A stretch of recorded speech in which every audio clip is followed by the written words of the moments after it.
鬼！杀人了！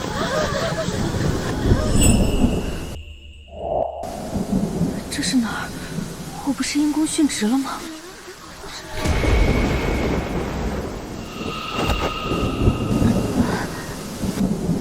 我本是一名现代法医，所有命案我都能在尸体上找到真相，被同事称作女宋慈。就因为破案无数，名声在外。昨天下班，我被杀人凶手的家人报复，因公殉职。没想到我竟然穿越了，还穿越到了古代的诡案现场。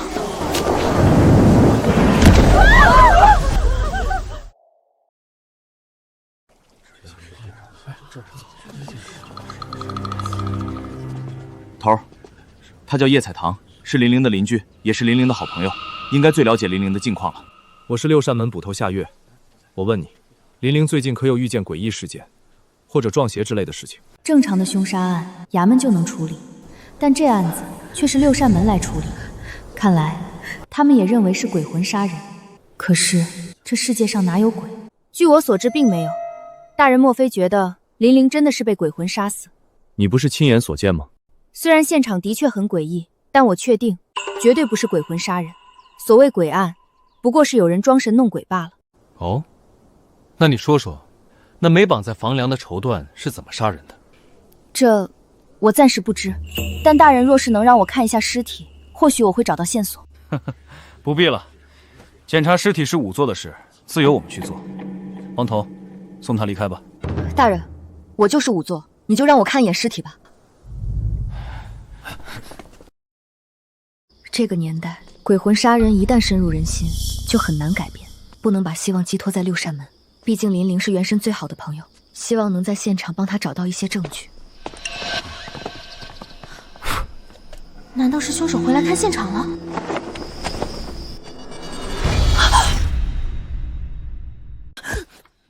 什么人？夏大人，是我。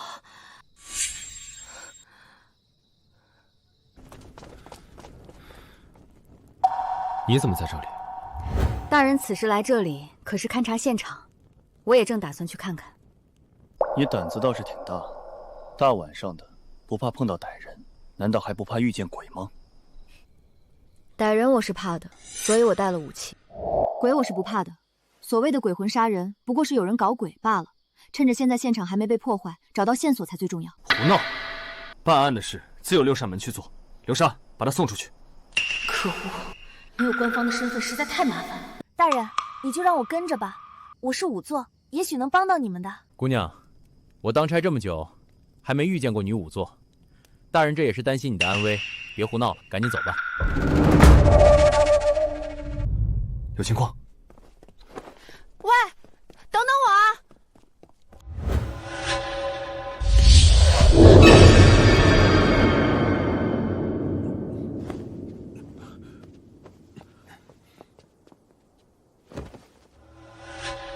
又吊死一个，还是一身红衣，这是要变厉鬼的节奏啊！此处诡异，流沙，快把那个谁送走。大胆！谁让你动尸体的？流沙，把他从死者脖子上的勒痕看，确实是被吊死的。这里就是第一案发现场，死者并未被移动过，尸体还柔软，没有尸斑和尸僵。鉴于下午这里一直有人，死者死亡时间不超过1个时辰，甚至可能刚死没多久。不是，你真会啊！你怎么知道他是吊死，不是被勒死后挂上去的，或者被打昏后再挂上去吊死的？看这里，只有1道勒痕，边缘模糊，是挣扎时留下的，证明死者在此时是有意识的。如果是死后被挂上去，就会是2道。这观察能力，比衙门里的老仵作也丝毫不逊色啊！头儿，还去找仵作吗？你说你是仵作，可京城里的仵作我都认识，更别说就没有女仵作了。这个嘛，我爹是仵作叶明，虽然过世了，但他所有本事都交给了我，所以我应该也算个仵作吧。你是叶明的女儿？看他的表情，应该和我爹很熟悉。既然是熟人，这就好办了。大人，您莫非认识我爹？认识。你爹他生前和我借了50两银子。什么？你认真的？人家穿越不是皇后就是女帝的，我只是个平民不说，还上来就背了一身巨债。自然是真的，借条就在我家。那个大人，我突然想起来，我出来得急，家里火还没灭，我先走一步。流沙，帮他回家看看火，顺便叫人过来。夏姑娘，家里就别担心了。50两啊，50两！原以为叶明没有子嗣，人死债消，但没想到他还有个女儿，正好父债子偿。你若是想赖账，可别怪我去衙门告你。我又没说不还，吓唬我做什么？不过我得看借条，我爹都死了，谁知道你是不是骗我？行，等人来了就和我回去，我给你看借条。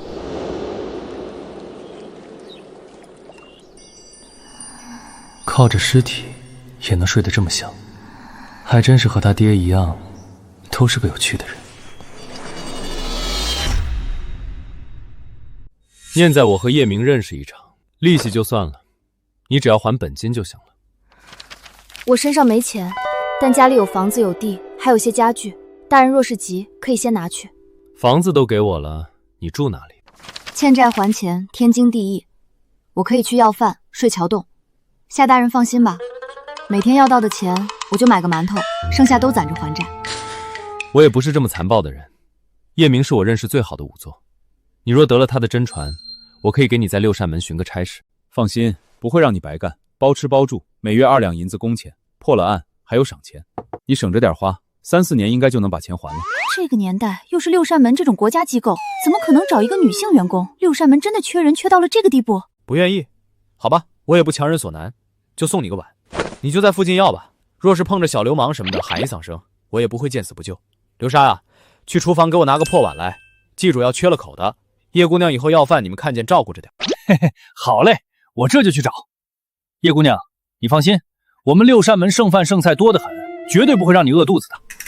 我谢谢你啊！等等，谁说我不答应了？我答应了。大人你太善良了，别说包吃包赚还有钱，就是没钱我也干。能在六扇门当差，还要什么饭啊？流沙回来吧，破碗不用拿了，叶姑娘不去要饭了。既然我是六扇门的仵作了，那我现在能不能去看看玲玲的尸体？当然，仵作已经看过玲玲的尸体，死法和何宁秋一样，都是被绸缎勒死在八角亭横梁上。八角亭就是第一案发现场，死者并未被移动过，这一点你也是亲眼目睹的。走吧。玲玲脖子上也只有一道勒痕，和第二具女尸一样。八角林的确都是第一案发现场。等等，这不是淤痕的颜色，是蹭上去的颜料。流沙，去把勒死何宁圈的黑绸带拿来。是。你们看，这一根怎么摩擦都不掉色，是上等绸缎。但勒死玲玲那根遇水会掉色，两根凶器的质量天差地别。也就是说，凶手可能是2个人。没错，这可能不是连环杀人案，而是模仿作案。凶手在误导我们。不愧是叶明的女儿，厉害。谢谢大人夸奖，我一定会继续努力，好好表现。流沙，安排人去荷花池，就算把水放干，荷花拔光，也要找到勒死玲玲的那根黑绸带。王统，去查孟家和买家卢外北，还有和宁秋有关的人，一个都别漏下。玲玲到底是怎么死的呢？那么多目击者，原主当时也在，却没看到凶手，这太匪夷所思了，没道理啊！带子不固定，怎么可能会勒死人呢？叶彩棠，你干什么？不想干就说，我还不至于为50两银子逼死一条人命。我没要死啊，我在模拟案件现场呢。这么紧张我，不会是喜欢上我了吧？呸呸呸，这又不是偶像剧，我想什么呢？我路过时看到外面的影子，还以为你要……算了，不说这事儿。袁伟茂找到了，你赶快跟我去审袁伟茂。哦，大人，你会修门吗？大人，我知道凶手是谁，一定是我的同乡丁浪。怎么说？他之前老盯着我娘子看，因此我还跟他打了一架。后来我们搬来京城，他竟然也跟来了，这能是巧合吗？他和我娘子绝对有事儿。对了，我家攒的50两银子也没了。那丁浪不但好色，还嗜赌成性，肯定是我娘子被他哄着拿走了。来人啊，立刻抓捕丁浪！大人，丁浪失踪了，家里翻得乱七八糟。我们查了赌场、青楼、酒楼都没人见他。赌场还说他欠了100两银子，也在找他。这是畏罪潜逃了吧？何宁秋拿了家里50两给他，他不满意，争执中杀了人，所以跑了。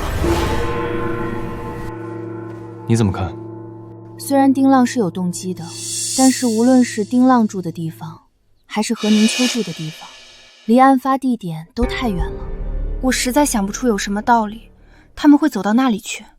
当天还下着雨，何宁秋出现在那里，一定还有一个我们不知道的理由。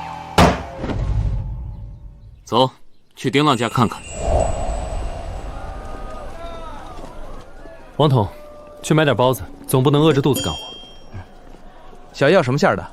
有猪肉的、羊肉的，还有韭菜鸡蛋豆腐粉丝的。肉，我要肉馅的。太好吃了！穿越过来几天了，终于吃到肉了。个肉包子而已，至于这么激动吗？看来他爹死后，他的日子并不好过啊。那个，以后你别去伙房吃饭，跟着我吃吧。尊的，尊的，什么稀奇古怪的话？大人，您真是太好了，我一定认真工作。是你们翻的？不是，真不是我们。我们之前催债就打了丁浪一顿，真没翻过他家里。会不会丁浪身上有什么家传宝贝，或者捡到了什么宝贝被人盯上了？还真有可能。这屋里应该是丁浪自己翻的。自己？何以见得？如果对方真的要仔细搜，撕开被子就一定会把棉絮拽出来，而这被子只是象征性的撕开了一道口子，目的应该只是为了制造被人追债逃走的假象。还真是，夏大人真聪明，观察细微，心思敏捷，真厉害。低调。我去，竟然有人比我拍马屁还快，以后压力山大啊！大人，城外破庙发现一具烧焦的尸体，疑是丁浪。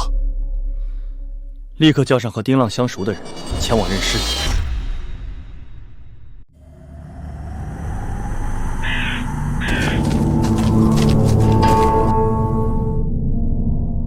当时这人身体一半在土地字里，一半露在外面，姿势诡异。村民过去看看他是不是要帮忙，结果将人拽出来一看，吓了个半死。都去认人吧。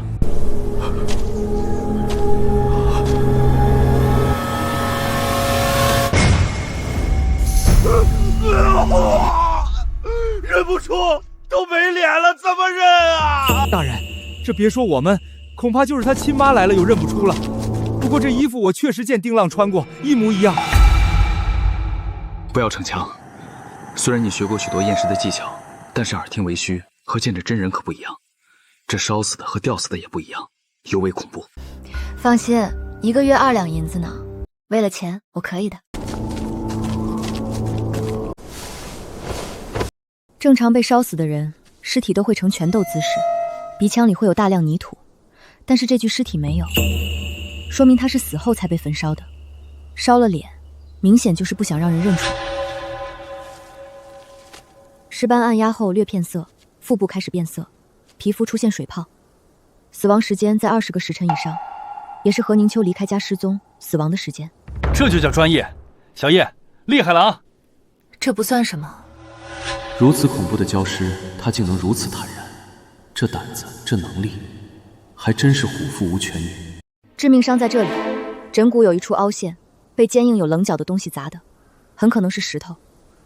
凶手可能是即兴作案，所以没有提前准备趁手的武器。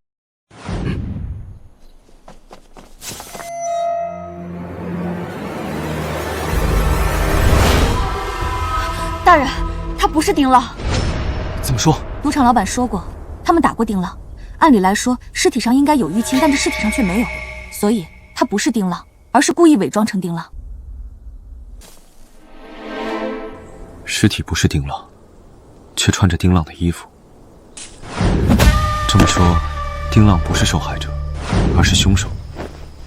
那丁浪人呢？他做贼心虚，应该不会回家，更不会往老家方向跑。而且他有毒瘾，若真遇到了洪财，这种人就算逃跑，肯定也会管不住手的。王统，立刻派人去查周边的赌场。小叶啊，感情你这青菜豆腐是专门给我们叫的啊？你是一口不沾啊？刘哥，你不懂，我还在长身体呢。下午去给自己买2身衣裳，再买点好吃的。以后跟着我在六扇门当差，不要像刚要完饭一样，我丢不起那个人。大人，这不会从我工钱里扣吧？公费。大人，你真帅！低调。请问最近有人见过这个吗？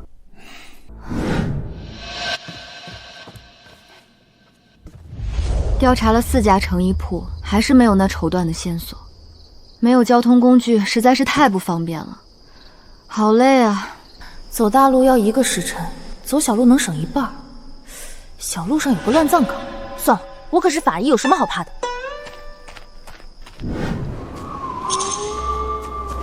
我又不是鬼，跑什么？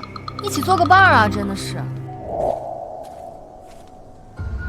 林玲还是新坟，不会就是林玲的坟吧？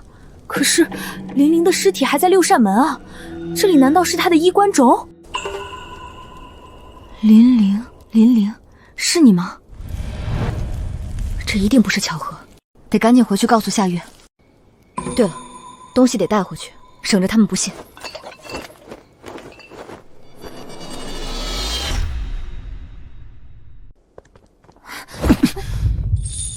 你去哪儿了？这么晚不回来，也不打声招呼，你知道大家都在找你吗？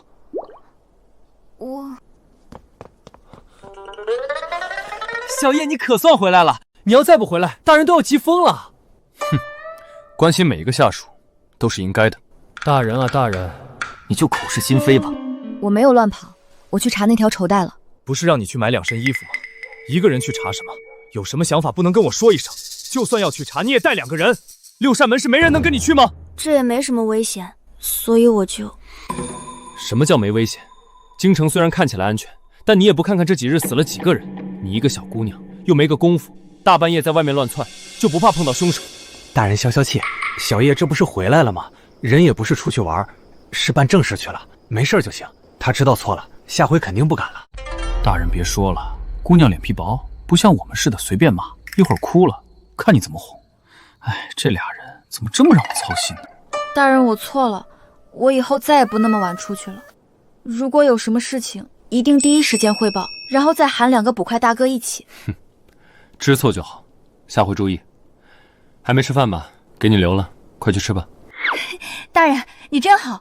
对了，我这次还有意外发现，我发现了林玲的坟，而且还有人在祭拜。你说什么？小叶，这是祭拜死人用的，你给带回来是不是不太好啊？不要紧，我都打了招呼的。跟谁打招呼？林玲啊，还有他的邻居们，他们都默许了。默许就是不反对。大姐，坟茔里都是死人，要是真有人反对，那就真闹鬼了。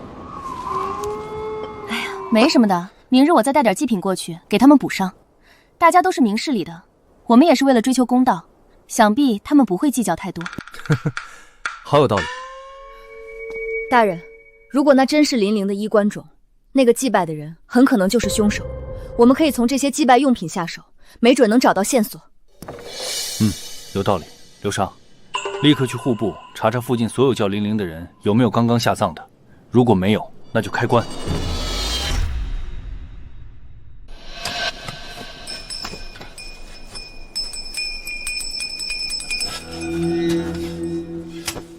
这是林玲今年还穿过的旧衣，错不了。去小岗村，挨家挨户的查。这2天谁买了元宝纸钱，谁半夜出门都对上了。再问林玲死的那日下午都在哪里，做什么？这案子要是破了，头功是小叶的。大人，你可要给小叶一个大赏。这是自然，奖金绝对少不了。能破案也是大人英明神武，领导的好。我认识这个字，这是同行金正丽的字，他就住在小岗村。这祭祀摆法也像他的手笔，只是觉得缺了些什么，刚刚一下子没认出来。走，去金正丽家。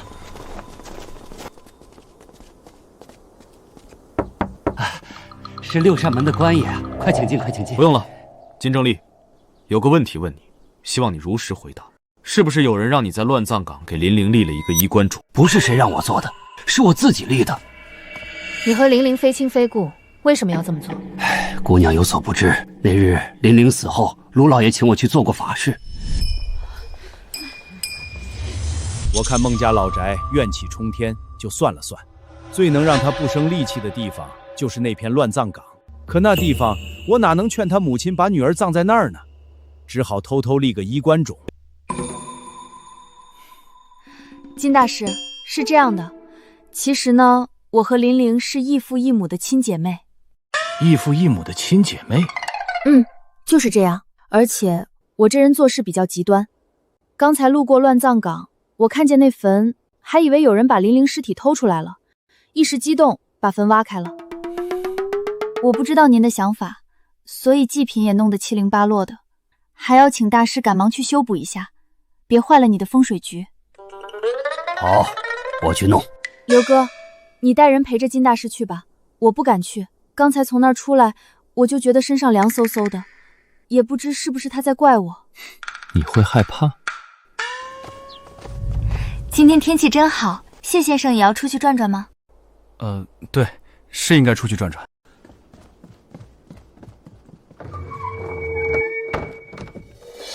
你支开他们，这是要……虽然金正丽表面看着没什么问题，但我感觉他很不对劲，但具体哪里又说不出来，总感觉他好熟悉。而且勒死玲玲的黑绸会掉色，一定是廉价布料。金正丽如果和案件有关，他家里应该有相同材质的衣服，只要找到，就能确定金正丽就是凶手。难道是我猜错了？虽然给林玲立衣冠墓是有点奇怪，可是他也没有杀人动机啊。他和林玲都不认识，为什么要杀他？杀人案里，一般疑点最大的就是利益获得者。其实金正丽在林玲的死这件事情上是有获利的，但是不明显。你想说，因为林玲的死，所以卢外北请了金正丽做法事驱邪？对，而且法事的规模不小，应该也收了不少钱吧。流沙之前就调查了卢外北近期的金钱往来，卢外北说，金正丽和他是多年老友，所以没有收钱。金正丽这么大方吗？看着不像啊。你们等等，我去打听打听。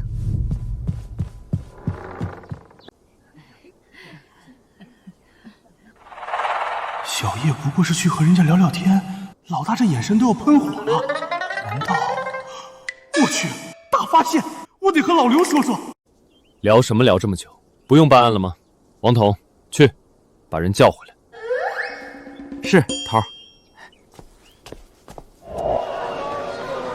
王哥，谁惹他了？没事儿，老大就是想案子呢。小叶啊，你这糖糕哪来的？大人给的呀。我这不算收老百姓好处吧？不算，但你怎么不多收点？你们好歹是六扇门的，1块糖糕而已，至于馋成这样？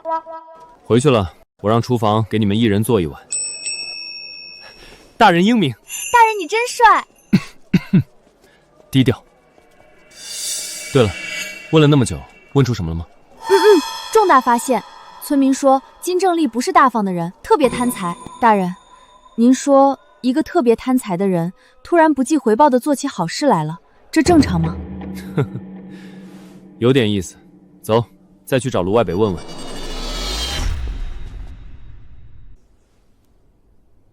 你对金正丽了解多少？金大师挺好的呀，本来请他做法事是100两，但看在朋友一场的面子，他没收钱。后来宅子又出了人命，他说要做大法事，连做7天，也只收了我100两。一场法事100两，这一行这么赚钱的吗？怎么想改行了？要不要我和谢芷说说，让他收你当徒弟？怎么会？我跟随大人，那是为了替死者鸣冤，抓凶手伏法，那岂是区区100两可以比的？那是功在当代，利在千秋的正义啊！哼，算你觉悟高，以后离那个谢芷远点，别染上坑蒙拐骗的坏毛病。人家又没骗我们，还帮了大忙的。你还顶嘴？没，都听大人的。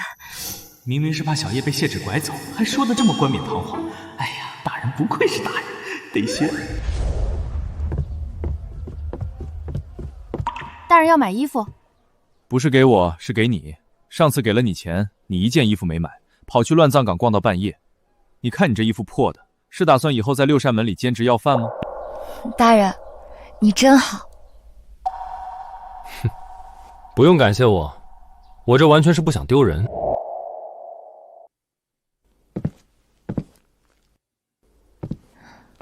这些布料摸着好舒服啊，不会都很贵吧？这料子，这手感呀！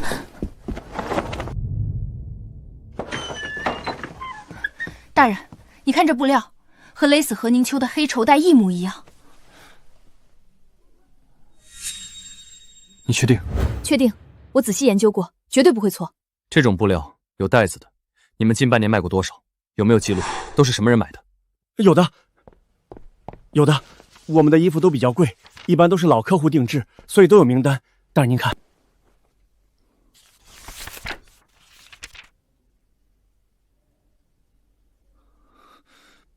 王统，立刻回去卢外北家搜。是。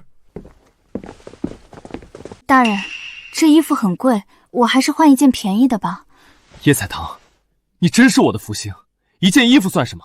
掌柜的，再给他选2件最好的衣服。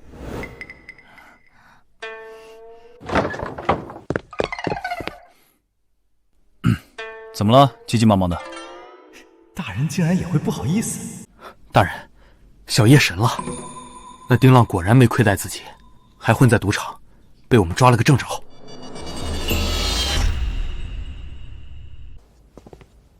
大人，那丁浪就都招了。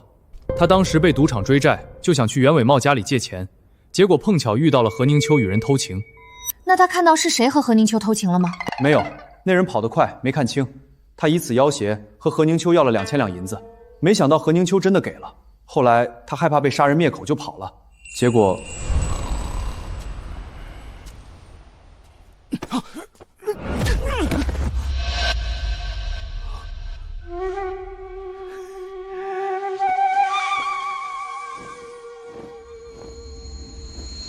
这小子也聪明，想着给流浪汉换上自己的衣服，让别人怀疑他已经死了，就能金蝉脱壳了。何宁秋死在孟家老宅，而何宁秋的情人又能爽快地拿出2000两银子，所以卢外北，哎呀，这默契，郎才女貌，还真是天生的一对儿。大人，我们在卢外北家里找到了同款衣服，正好缺了条黑色的带子，那卢外北已经被我们带了回来。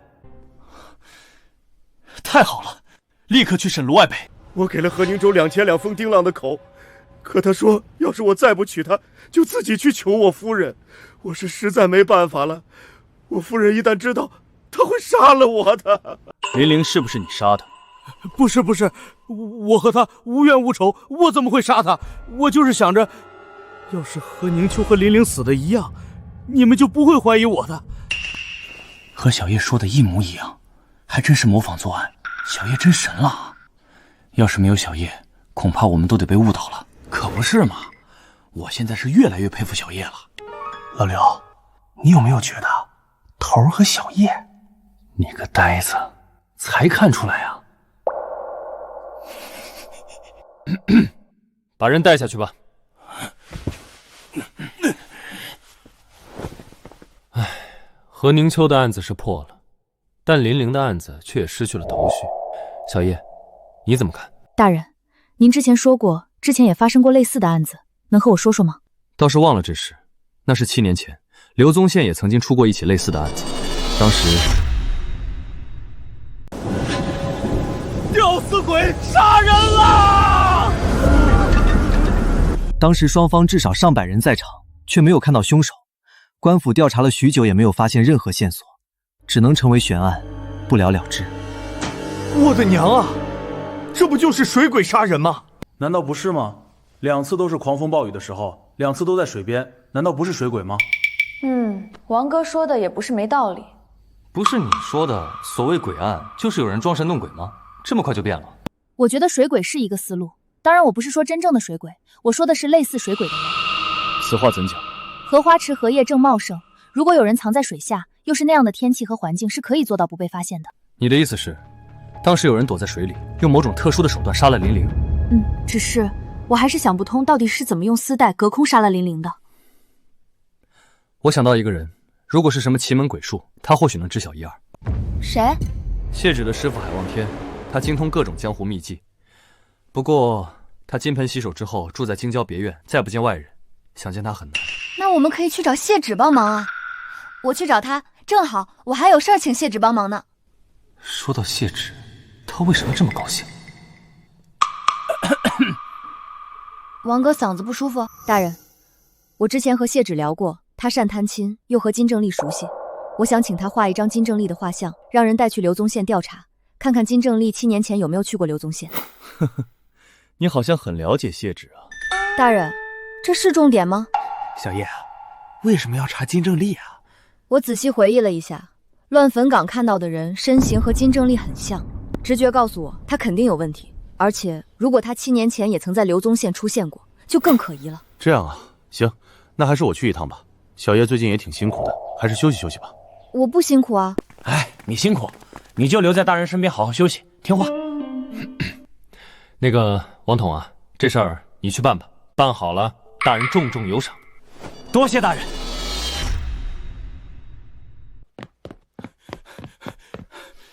小叶，你真是神了！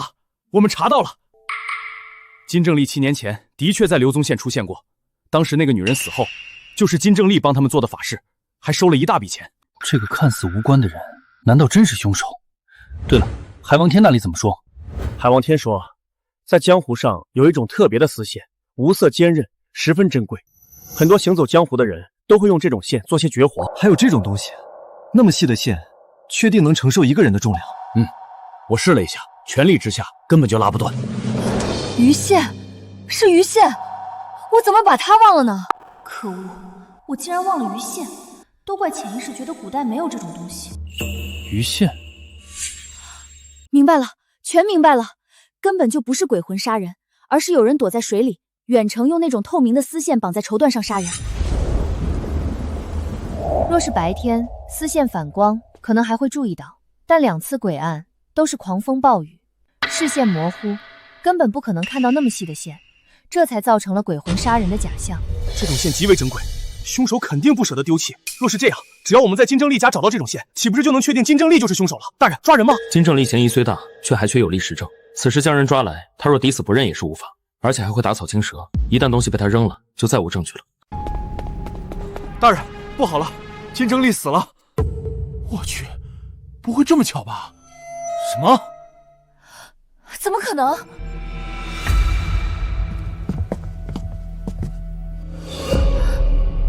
肯定是林玲的鬼魂来复仇了。怎么样？地上的是砒霜，死因也是中毒，身上没有外伤，也没有打斗痕迹，初步判断应该是自杀。怎么了？有发现？没什么。那个林玲的头七快到了，你们说会不会真是林玲变成厉鬼来复仇？金正丽这才吓得自杀了。刘哥，你别瞎说，就算林玲头七回来了，那第一个也得来找我，亲自报仇干什么？鬼杀人要扣功德分的，只要告诉我凶手是谁，那不就行了？好有道理。而且你们别忘了，金正丽可是风水先生，即便真有鬼魂复仇，他又怎么可能束手待毙？最起码也要在房间贴满符咒吧。也好有道理。那问题就来了，他到底为什么自杀呀？大人，我们找到一个箱子，是那种线，果然，金正丽就是凶手。我知道了，他肯定是知道我们去找了海望天，还去了刘宗县，知道自己藏不住了，所以才畏罪自杀。对，也不对，很不对。的确有些不对。我觉得老王说的很有道理啊，哪儿不对了？之前我们都认为金正丽是凶手，如果他不留那一行字，说不定我们会认为他是畏罪自杀。但留了那一行字，反倒是蹊跷了，像是要包庇什么人，所以特意写出来，承认自己就是凶手，让我们别再查下去了。就是这样。看看这默契。刘哥，金正丽的社会关系怎么样？身边可有什么值得他包庇的人？妻子、孩子？金正丽一生未婚，有一个徒弟叫杨有昌，关系并非多密切，都是给钱干事，不像是值得用性命顶罪的样子。眼下至少有3种可能：金正丽畏罪自杀，金正丽为了给人顶罪自杀，金正丽有把柄在凶手手中，被凶手逼迫自杀。我觉得畏罪自杀的可能最小，一个常年坑蒙拐骗的人，怎么可能会良心发现畏罪自杀？但如果真有一个金正丽最在乎的人在，那后2种都有可能。问题是现在没有这个人，哎，好不容易有了线索，这下好了，又断了。咦，你们说金正丽会不会有一个私生子？但是这个私生子的身份不便于透露，所以大家都不知道。你这个猜测有依据吗？我以前就听说过这样的事情，说是一个男的，他的朋友总是给他儿子钱，还总给他儿子买好吃的，他就怀疑这儿子不是亲生，结果还真不是，然后他痛下杀手。你的意思是金正丽给人戴了绿帽子，所以……而且你看啊，金正丽做一场法事就要100两，可是咱们搜到的也不过10几两，那剩下的钱呢？会不会其实都给了他这个儿子？我觉得你把人想得太龌龊了，这个猜测我觉得不成立。大人，有个自称是金正丽私生子的人来报案，说知道是谁杀了金正丽。你说你知道杀害金正丽的凶手是谁？是杨有昌。他为何要杀金正丽？为了钱，他跟我说过，最近杨有昌总是找他要钱。还有，我见过他们吵架。吵什么？我没听清，只隐约听见说什么银子不银子的，那肯定是他找他要钱呢。杨有昌是否知道你和金正丽之间的关系？知道，但杨有昌威胁他，肯定不是因为这件事情。为什么如此笃定？我父母都过世了，我心里也有数，他有什么可威胁的？就算是大家都知道了，又怎么样呢？我感觉还是因为钱。前2天我去药店买药，看到杨有昌也在买药，而且一副药竟然就要20几两。如果不是我父亲的钱，他哪来这么多钱买那么珍贵的药？流沙，你带人立刻抓捕杨有昌。知道为什么抓你吗？我就知道会被发现的。说说吧，你是怎么威胁勒索金正丽，并且将她杀害的？没有，我没有。没有？那你哪来那么多钱买那么珍贵的药？是师傅给我的，师傅让我帮他保守秘密。什么秘密？我看见师傅杀了林玲。接着说。我师傅他这段时间缺钱。金正丽给人看风水做法事，收入不少，为何缺钱？他在外面有一个儿子，师傅一直担心他不在了，他儿子会过苦日子。这一次孟家老宅做法事，他说买宅子的卢外北家里非常有钱，可以好好的捞一笔。然后呢？卢外北虽然有钱，却很小气，不肯花钱做法事。师傅就想给他宅子里动点手脚，可是就在那天，他在宅子里埋东西的时候，被那个叫玲玲的姑娘看见了。我当时吓坏了，但师傅跟我说，他有办法让卢外北大出血，让我不要管，就把玲玲扛走了。你没有参与？没有，我也是听到后面有人喊才知道玲玲死了。你在说谎。大人，我没说谎，我真的没说谎啊！哼，那可是杀人案，你当时为什么不报案？我娘快不行了，我需要钱买药，师傅给了我100两银子，让我不要说，我也是没办法呀。金正义选择在孟家老宅杀人，一方面是灭口，一方面是为了让卢外北以为那里真的不干净，而花大代价做法事。对，我们询问了卢外北，他说金正丽开始并没有要钱，后来承诺做一场盛大的法事，也并没有加钱。这是怎么回事？那是因为师傅还没来得及找卢外北谈，当天晚上又死人了，师傅吓着了，他不敢要了，所以就要了100两。那他为什么要自杀？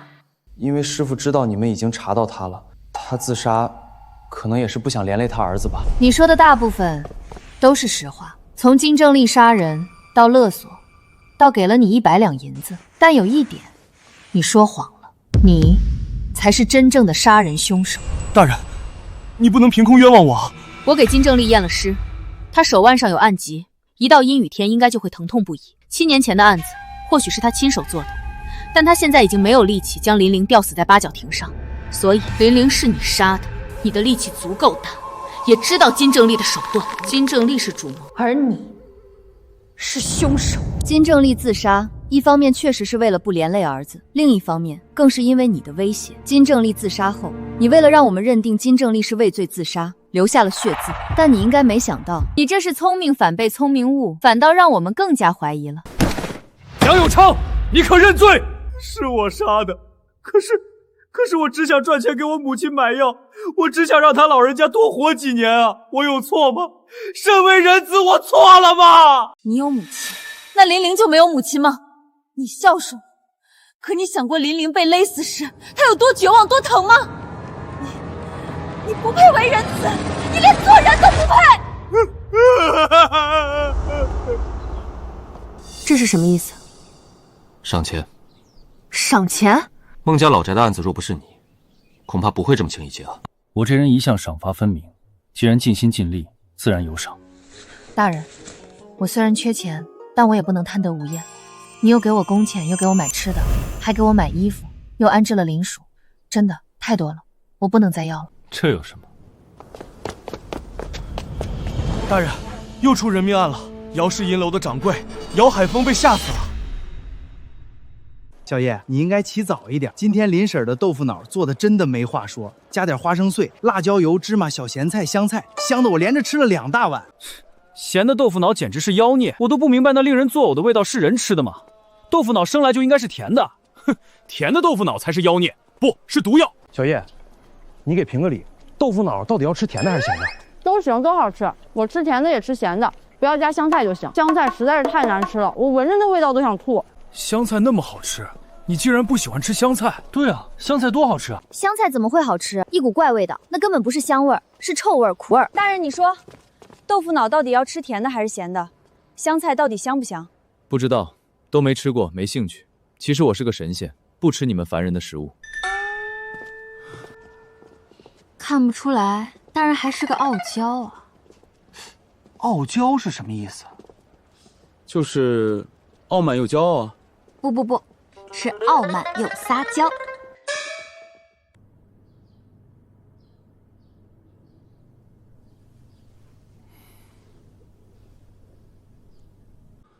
你把令尊当时的情况仔细跟我说一遍。是在今日寅时，大家都还没醒。父亲昨晚住在八姨娘的屋子里，据八姨娘说，父亲是半夜突然惊醒的，好像是做了噩梦，醒来的时候便是一身的冷汗，说要喝水。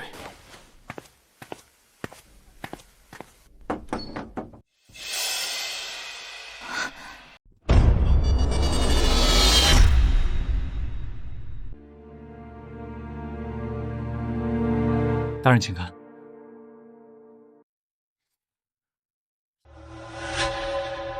父亲一贯不信这些东西，我不明白他书房里怎么会有黄符，但这黄符也不能证明什么，总不能说庆是被诅咒而亡，这太荒谬了。也是因为此，我才报了案。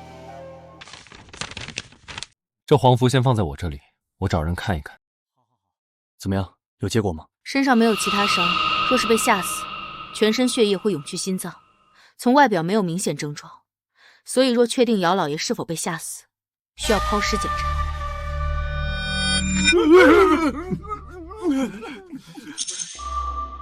目前从令尊遗体上看不出太多线索，我想去看一看他昨夜休息的房间，还有，我要见一下令尊的八姨太。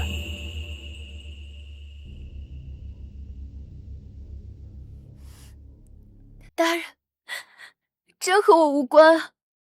我怎么敢害老爷？再说，老爷是我的恩人，我感激还来不及，怎么会害他呢？恩人，他帮过你。我父亲是画师，家中本也不算清贫。去年我父亲生病去世，母亲受了刺激，不小心将烛火点燃了被褥，一场大火把家里烧得干干净净。我弟弟也被烧成重伤，不治身亡。我走投无路，就在此时遇见了老爷，老爷一眼就相中了我，愿意出钱给我母亲下葬，弟弟治病，唯一的条件就是要我做他的八姨太。这个案子你怎么看？最起码从表面来看没什么异常，唯一有些问题的可能就是那个黄纸符了。去找谢芷，让他看看这个黄符是否有什么问题，再去查一下最近姚海峰是否和什么人有争执。是，跟我来，带你去个好地方。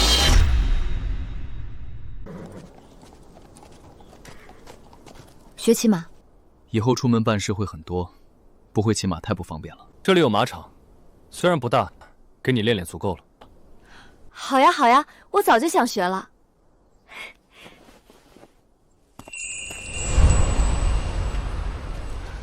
可恶！如果这是在驾校，我一定要告得这个教练倾家荡产。你这身体也太差了。明日流沙他们晨练，你也跟着一起。怎么不走了？大人，我想谢谢你全家。不必如此客气，给我做事的人，我不会亏待任何一个的。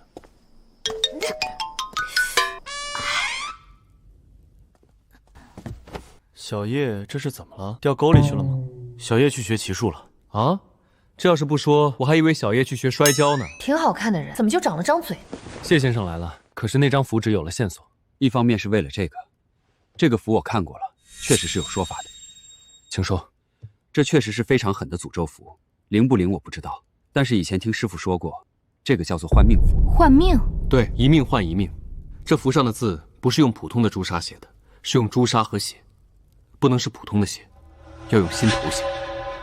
还好自小，应该用的不多。不是多少的问题，而是一种决心。制作换命符的人，将自己的心头血混上朱砂，写字之后，想办法送到要害的人身边，回去后便不吃不喝，绝食而亡。那这怎么一命换一命呢？他绝食而亡，想害的那个人也会一起死吗？这得是多大的仇啊，才肯和对方一命换一命？据说是这样，但我也没见过。这种害人性命的，都属于邪术。我师门是严令禁止。扭得这么严重啊？真扭着了，也没听你说啊。你不是为了逃避明天早上的晨练装的吧？我就是装的，但是我装的像啊，行了吧？算了，你明天早上还是别去了。对了，你刚刚说明白什么了？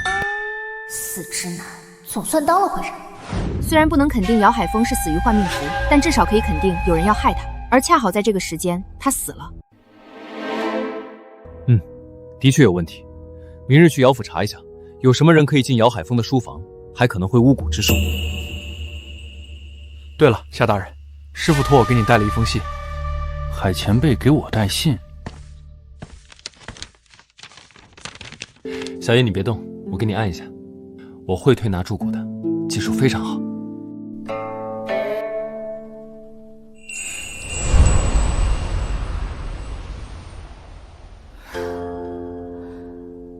真的好了许多。我岂是跟你开玩笑的？这推拿可是个体力活，我这辈子就给师傅按过，平人可是给钱也买不来的。谢公子，你太厉害了，太感谢你了。一会儿去伙房吃饭，我给你捞个大骨头。不必客气，又不是外人。不是外人。从明天起，谢芷就是六扇门的师爷。海先生帮我们破了鬼案，唯一要求就是让谢芷来六扇门历练。这个忙我不能不帮。啊！我也没有办法，师命难违。可恶的夏月，一点都不懂得怜香惜玉。要不是打不过他，好想揍他。这是干嘛？叶姑娘，夏大人让我们给您送沐浴的水，还有这个，这是胡穴止痛、舒缓筋骨的草药，让您泡上2颗钟。这是开窍了，算你还有些良心。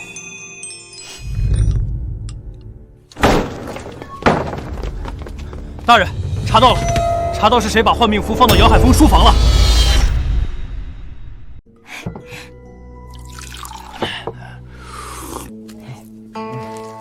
老刘，你说我快饿死了。是城郊南山的一个安堂的如慧师太。姚海峰出事前几日，他来过一次，而且还在院子里消失了一段时间。那换命符8成就是他放。谢沙耶可认识这位如慧师太？我为何会认识？你们是同行啊？我又不是尼姑，为什么会和他是同行？你确实不是尼姑，但不都是玄门中人吗？你看，他也靠天意，你也靠天意，不是一家人也进一家门。我是看风水的，他是尼姑，根本就没什么关系的，好吧？还有，玄门中人是什么人？只听说有道门、佛门，玄门一听就是江湖邪教。不认识就不认识呗，这么激动干嘛？既然可疑，就去看看。如今天气正好，我也正想去山里转转，打些野味回来，给大家尝个鲜。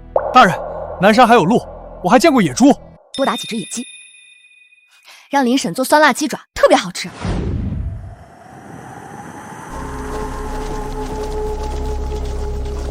尼姑庵里都是女眷，你们这么多男人，这会儿过去会不会不好？就在附近找个地方过夜吧，不然带着这些猎位，你是打算在静心庵院子里烤肉吗？你是觉得出家人真的不打人吗？佛家还有斗战胜佛呢，要是惹急了，大约是打了吧。你们过来看，庵堂里有情况。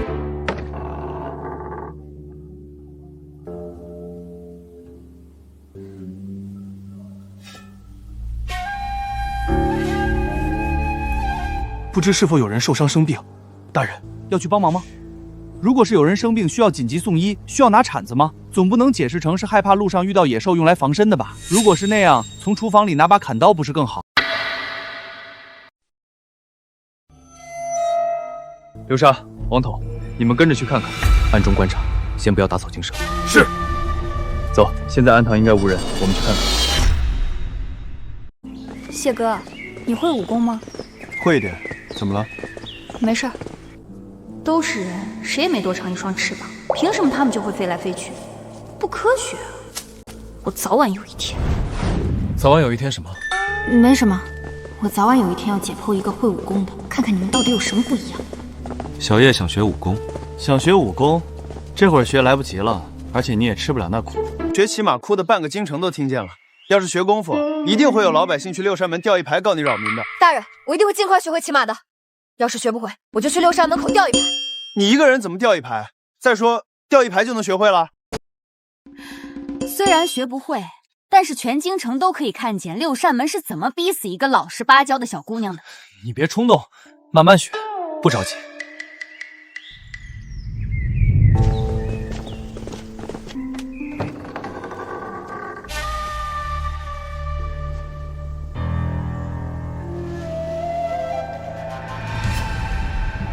可能是刚才那个被抬出去的人的血。有没有可能是什么人在山中受伤，被他们收留？可是伤得太重救不回来，所以就抬出去掩埋了。不是，这里只有血的味道，没有药的味道。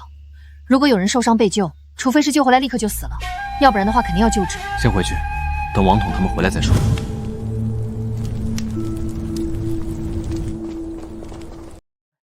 王哥、刘哥回来了，怎么样？他们是杀人灭口藏尸吗？还真不是，虽然没看清埋的是谁，但是他们说的话我们都听到了。说的什么？大概意思是，一个姑娘家，脸被野兽抓成这样，怪可怜的，还念了段超度经文。这么说，这个师太还真是个好人。耳听为虚，眼见为实，与其猜来猜去，不如……小叶，你又要去挖坟？仵作就是仵作，年轻的女仵作也一样。挖坟这种事情，都一回生二回熟了。我也是半个修行之人，这种扰世者清净、损自己阴德的事情，我可不干。什么叫挖坟？一个可怜的女孩子被野兽所害，连具棺木都没有，就这么孤零零、凄惨惨地躺在荒山里，你们忍心吗？姑娘也许是和家里闹了别扭跑出来的，碍于面子不好回家。师太是出家人，当然要顾着她自己的意愿。可是姑娘的家人呢？说不定还在苦苦寻觅。那依你之见，当然应该把姑娘从土里挖出来，找如慧师太问清楚身份来历。若是能找到家人最好，若是找不到，给她置一具棺材，做一场法事再下葬。感情是王统、流沙出体力，我出钱，谢芷做法事，你出一张嘴。是这样没错，但这有什么不妥呢？毕竟只有我身无长物，一穷二白啊。好有道理，我竟然无法反驳。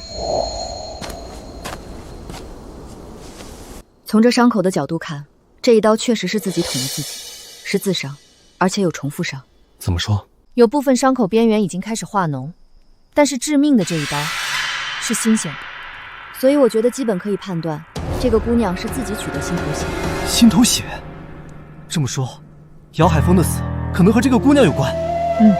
这绝不是巧合，而且这个姑娘应该是在知道姚海峰死之后，她也自杀了。我想给她好好检查一下。虽然我不知道你叫什么名字，但是你别害怕，我不会伤害你的。我只是看一看。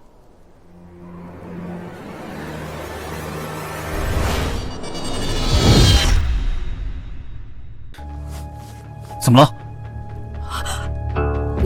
你自己看吧。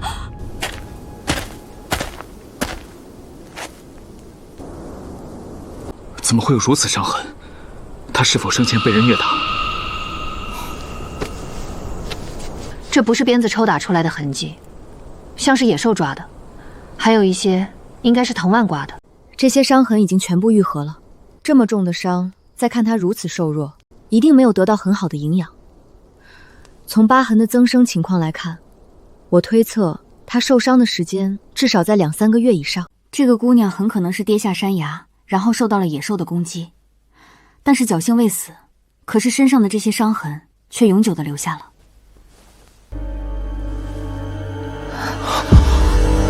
如果这姑娘是被姚海峰害得摔下山崖，伤成这样，那这心口血换命符都情有可原了。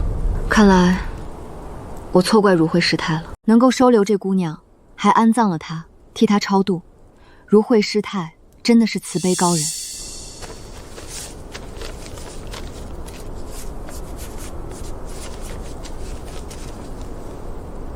这姑娘的后事我来办吧，我会好好超度她的，你们放心。那这里你处理一下，王彤打个下手。我们去一趟静心山。我们是六扇门的，有些公务想要询问一下如慧师太。大人有什么事情，尽管问吧。这是师太的东西吧？前几日有人看见你将这个放进了姚海峰的书房。是，这是贫尼的东西。如慧师太可知姚海峰已经死了？我知道。那师太是否应该对我解释一下，这换命符是怎么回事？这换命符啊，其实他和姚海峰的死一点关系都没有。大人难道相信这种无稽之谈？将一张纸放在一个人身上，就能左右他的生死？师太，现在是我问你，不是你问我。六扇门查案，还请师太如实相告。请稍后。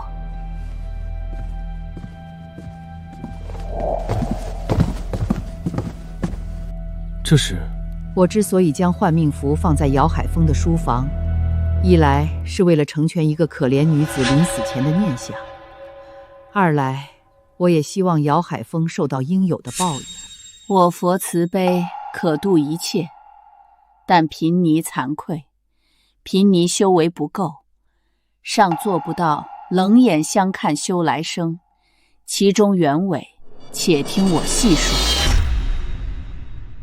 他陆青雨是我在山沟挖野菜时发现的，他当时已经困了2个多月了，身上、脸上都被狼抓伤了。他虽然没死，却油尽灯枯。他知道自己活不久了，便求贫尼问我有没有办法可以报仇。他还说，若世上真有佛，佛祖也会支持他的。我觉得他说的对，如果我拒绝他，他会死不瞑目，而恶人依然逍遥人间。如此说来，她是被姚海峰害的。她本是一孤女，活得便苦。那日在山上挖山货，遇到了姚海峰。姚海峰见山里无人，便动手动脚。陆姑娘就是为了躲避，才慌不择路掉下山崖。姚海峰竟然光天化日如此作恶，真是胆大包天！为何不报官？报官？夏大人，贫尼虽然在山中修行，也不是不食人间烟火。他无证无据，无权无势，报官又能如何？能告得了姚海峰吗？官府会站在他这一边吗？此事贫女也知做得不妥，大人既然来了，但凭发落就是。至于大人所说姚海峰的死是否与换命符有关，这就见仁见智了。就贫尼而言，倒希望他是有关的。多谢师太告知，师太放心，我们会找到陆青雨的家，帮他安葬的。告辞。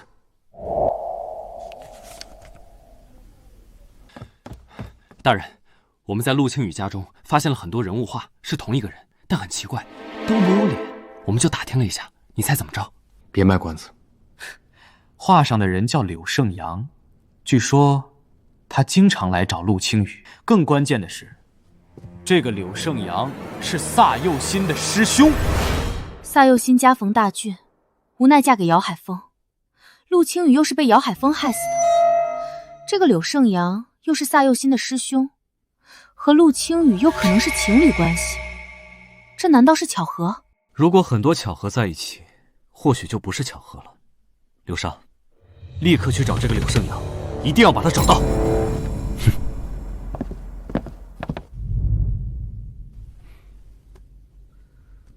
这是什么？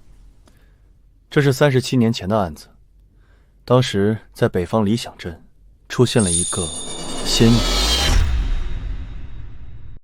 这个仙女引来许多男子倾慕，一日她挑选了几个合意的，递了帖子相约。后来那些前去赴约的富商全部被害，埋在地窖之中，凶手至今下落不明。大人，你是在怀疑如姬师呆和他的徒弟？虽然年纪差不多，但在没有任何证据的情况下，见着谁怀疑谁，这是捕头当久了的职业病，得治。我并非一点关联都无，凭空怀疑。卷宗记载，这个凶手手腕上有一处疤痕，如惠太太的手腕上也有一个疤痕。大人，你真是思绪敏锐，这也能联想得到。而且几十年前的案子，大人当时甚至都没出生，可见是将六扇门的旧年悬案都记得滚瓜蛋熟，了然于胸。悬案不是死案，一日未破，一日就是六扇门的责任。陆青雨的事情自然要查，这个如惠师太也需再进一步调查一番。那这案子怎么查？而且会很危险吧？能杀那么多人，这个凶手是不是武功很高？那倒未必，恰恰相反，武功不够才用美色凑。如果武功足够高，想赚钱太容易了，想杀人也太容易了，何必还如此谋划，遮遮掩掩，隐瞒卖笑，刻意讨好？大人，姚家又死人了！肋骨断了3根，初步怀疑是断裂的肋骨插进了心脏，引起心脏大出血，没有其他问题。目击者说，当时梁志源牵着马穿过人群，刚上马，这马就不知道为什么跟发疯似的，猛地一下抬起腿来，将他摔落在地。他还没来得及爬起来，就被落下的马蹄踩在了胸口。小叶，你觉得梁四杰的死是个意外吗？我不知道，我只能说从目前死者的死亡原因来看，是个意外。我也不知道他的死是否是意外，但是这个梁泽门是日常跟着姚海峰的4个人之一。从姚海峰案开始，现在都是巧合，意外，这反倒让人觉得不是意外了。我也这么觉得。果然不是意外。一根钉子，这钉子放在马鞍上，有人坐上去后就会扎破马背，马儿自然发狂。当时陪着姚海峰踏青的一共有4个随从。大人，你说凶手会不会真是柳胜阳？他还会继续动手吗？很有可能。王统，你现在立刻去查一下剩下那3个人，如果他们不说，可以用些手段。明白了，大人。我们没有柳胜阳的画像，实在太难找了。不过，我觉得萨佑新可能会有线索，我去找他问问吧，或许会有收获。也好，去吧。我们伪装成刺客，吓唬了一下仆人丁冲。这家伙虽然吓得半死，但就是不肯说当时在南山发生的事情。再上点强度。小叶，你去找萨佑新是有柳胜阳的线索了吗？没有。萨佑新认识柳胜阳，也认识陆青雨，不过他并不知道柳胜阳住在哪儿。我不是在想这个，我是在想姚海峰突然死亡，如果是他杀，最有可能的还是毒杀，但银针试毒能试出的毒药范围实在有限。你的意思是他中了查不出的毒？对，姚海峰看起来没有中毒迹象，那么很可能是中了某种慢性的毒，比如麻黄、生麻、甘草、当归、半边灵这些，长时间小剂量服用会引起心悸等毛病。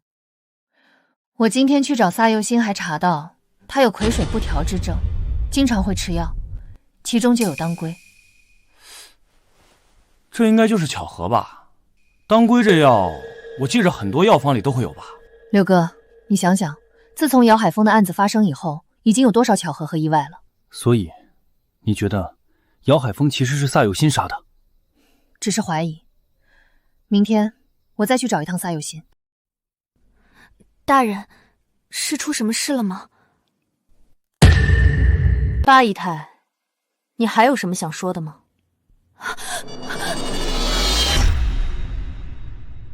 坐吧，姚家的人还不知道这件事情，你还有机会，可以跟我解释一下。我恨他，每个人都说他是善人，在我家破人亡的时候救了我一命，但我心里清楚，我家的事情和他脱不了关系。我家虽然没什么钱，可平平静静生活了这么多年，然后我被他看上，拒绝之后家中连遭变故，父母弟弟惨死。说这是意外，我死也不信。我就说嘛，这种事情他怎么可能不怀疑？但是我没有证据，我能说给谁听？就算去衙门告状，谁会相信我？那梁哲明呢？梁哲明怎么了？梁哲明死了。他就是姚海峰的狗腿子，跟他做了多少丧尽天良的事情。不仅仅是他，还有那几个都不是好东西。我只恨自己没本事，要不然的话，姚家死绝了那才好呢。这几个月，我确实往姚海峰药里加了当归，但是这远不足以致命。他是做了噩梦，被自己吓死的。至于为什么做噩梦，我就不知道了，大约是亏心事做多了吧。大人，所以你要把我抓去六扇门吗？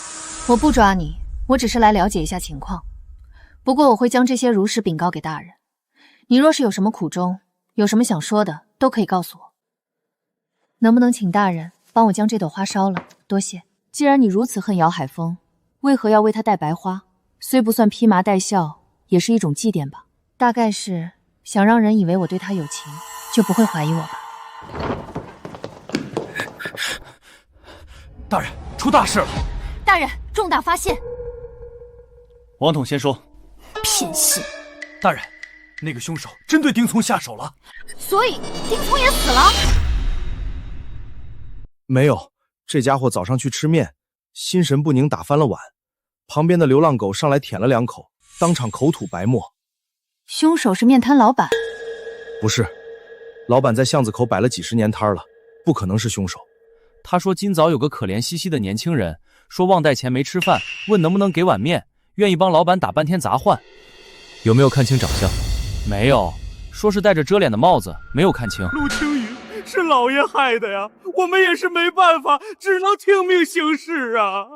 我问你，姚海峰的八姨娘萨幼欣嫁进姚家之前，父母弟弟都死了，这件事姚海峰有没有动过手脚？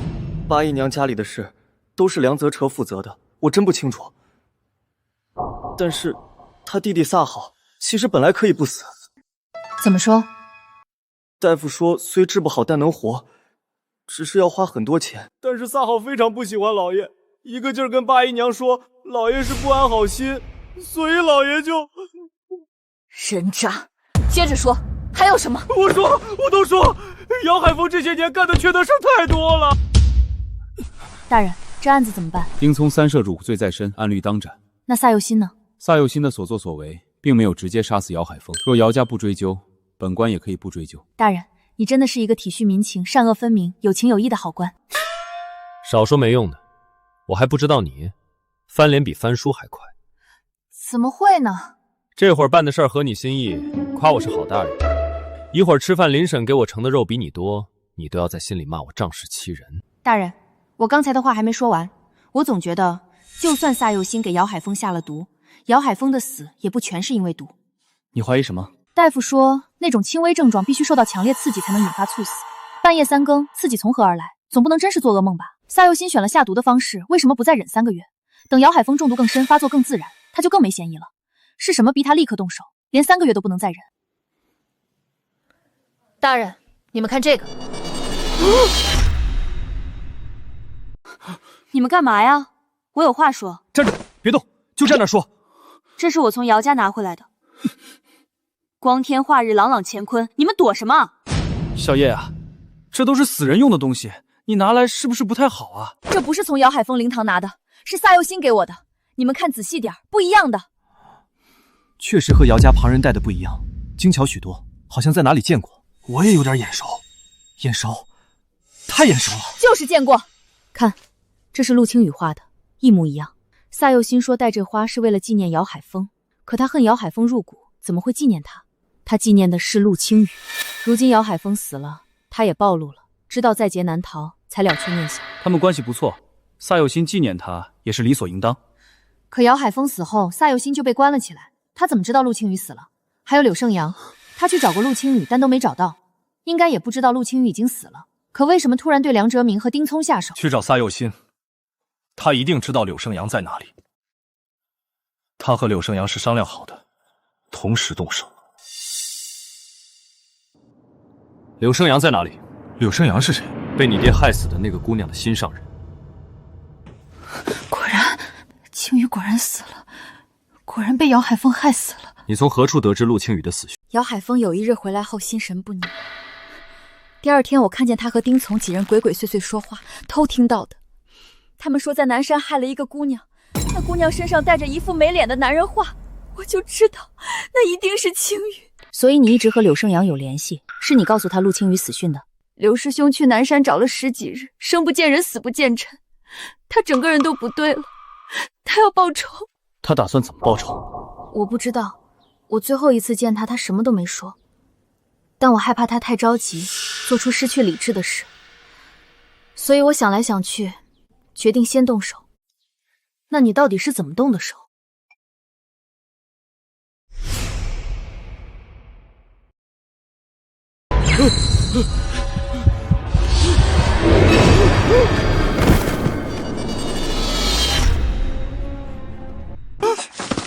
这是谁？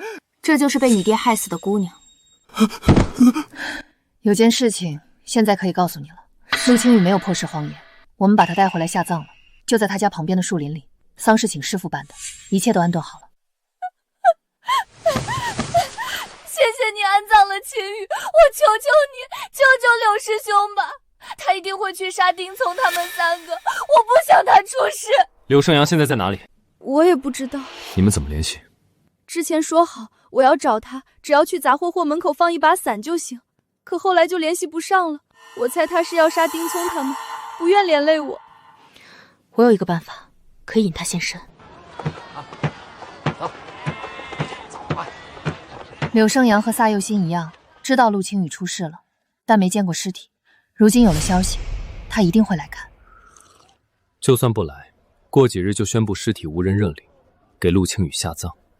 我不信他忍住一眼都不看。柳胜阳如果警觉，可能不会亲自来，能无声无息杀梁哲民，这人心思缜密，这招请君入狱未必奏效。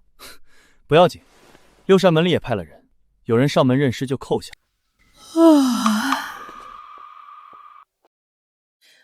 张哥，今天有人来认尸吗？没有，不过来了个姑娘，说姓江，有个邻居姐妹失踪了几日，很担心。那姑娘长什么样子？那姑娘是不是长这样？夏大人，你说啥呀？这不是个男人吗？不对，细看还真有点像。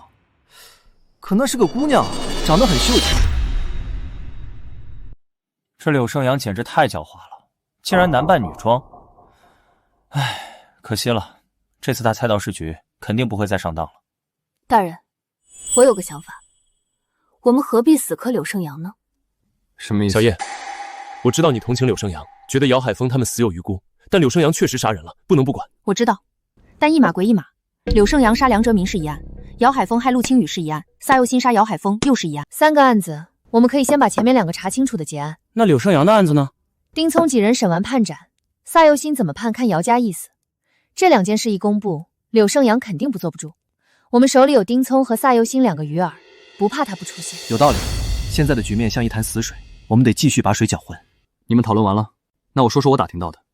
幻命符是从宫里传出来的，先帝时有妃子用来诅咒别的妃子，后来先帝驾崩，没生育的妃子出宫为尼，就这么传了出来。这东西也不真灵，还传出来，多无聊啊！还要不要听？听，你继续。本来这些妃子下半辈子该在尼姑院里吃斋念佛，但偏偏有人不愿意，有个妃子就想尽办法跑了。干得好，我欣赏他。如果我50岁，让我在尼姑庵里过下半辈子就算了，但我要是20岁，那肯定不行。要是你们甘心吗？那我们也不是女人啊。女人也是人啊，谁不想自由自在？老王不是这意思，宫妃出宫为尼，这是惯例，自然应当遵循。谢师爷接着说。那妃子娘家是武将，自己会拳脚功夫，很有手段。逃出去后着实抓了一阵，无功而返。据说她手上有一块被火烫伤的疤痕。这跟仙女杀案有什么关联吗？我朋友见过秀女入宫画像，也见过仙女杀凶手画像，有8分像，而且都是手腕有痕迹。从逃跑的宫妃，到身负多起旧案的神秘女刺客，再到深山修行的尼姑，如果如惠师太就是这个人，那我们怎么办？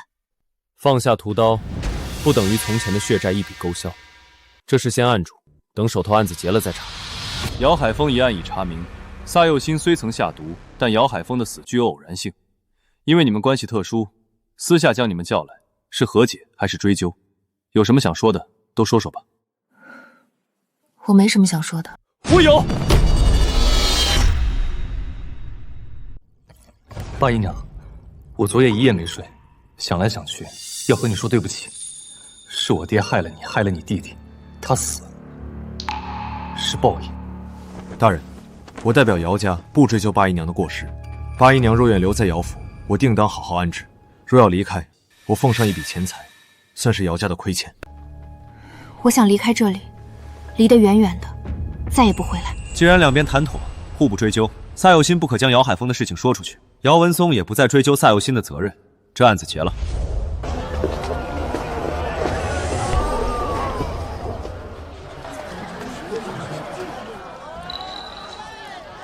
想什么呢？我觉得姚文松这么轻易就答应了和解，有些太简单了，就像是迫不及待在等着我们说一样。可是不管怎么说，姚海峰可是他的父亲，一个儿子真的能这么轻易原谅自己的杀父仇人吗？他们做银楼生意的最在乎名声，或许是怕这事情宣扬出去影响生意吧。可是他为什么就那么轻易地相信了萨佑新？如果有人带着关系到我家族生死的秘密，即便他答应不说，我也不会放心的。放心吧，我想过姚文松可能会杀人灭口，所以派人在暗中保护他。只要姚文松敢动，立刻就能抓人。真的只是如此吗？王哥，你被谁打了？我刚才在下面转，看见一个姑娘侧脸向柳生阳，我就跟了上去。她发现我走得更快，我追上去把人扑倒，结果是个真姑娘，不是柳生阳扮的。虽然我解释了又解释，姑娘就是不信，就喏。老王，你得感谢人家姑娘心好，不然拉着你去见官，大人都要跟着丢人。你们还笑，丢死人了都。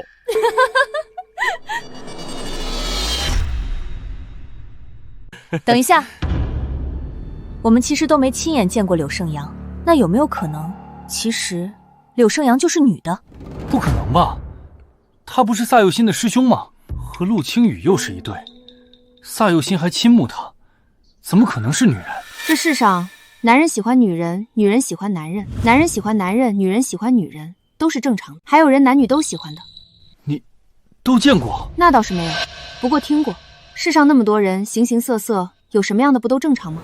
小叶说的不是全没道理，我们谁都没见过柳生阳，他是男扮女装还是女扮男装，确实不好说。早知道偏着被骂登徒子，也要把人抓回来。如果柳生阳真是女人，萨佑新肯定知道，他在故意瞒着我们。或许他还能联系上柳生阳。等等，如果他们真的还能联系，如今姚海峰已死，丁聪等人要问斩，大仇得报，他们最可能会去哪儿？去祭拜陆青雨。乖，就是这样。回去给你买地瓜、买萝卜、买苹果。嘿嘿，就是这样。驾，冲上去，追上前面那个黑的。慢点，慢点，救命啊！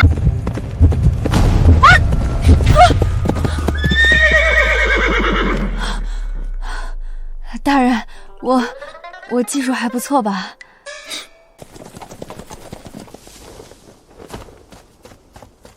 怎么样？有异常吗？萨佑新中午就来了，一直烧纸说话，半个时辰前又去一个姑娘，到现在没出来。小叶真是神了，他们果然都在这儿。抓人！师兄你怎么了？你别吓我！师兄你怎么这么傻？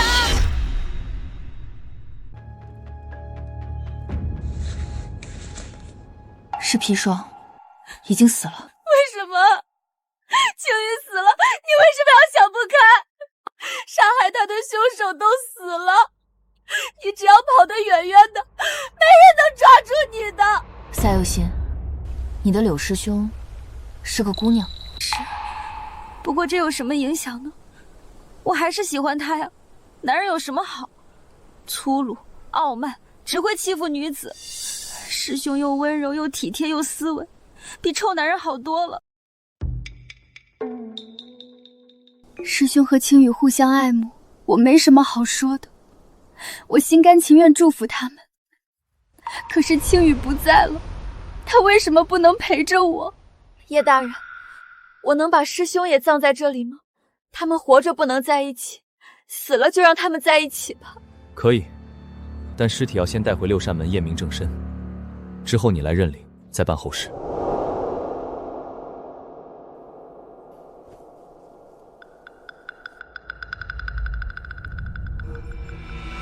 哈哈，自从小叶来了以后，咱们这破案效率是直线上升啊！又要赏钱可以拿了。可不是嘛，男女搭配，干活不累。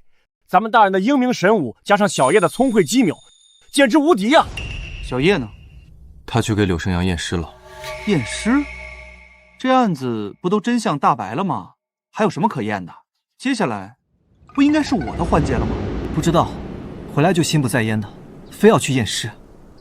小叶虽然平时嘻嘻哈哈，但最是心善，估计是可怜柳胜阳，想要给他好好整理一下仪容吧。错了，错了，全错了！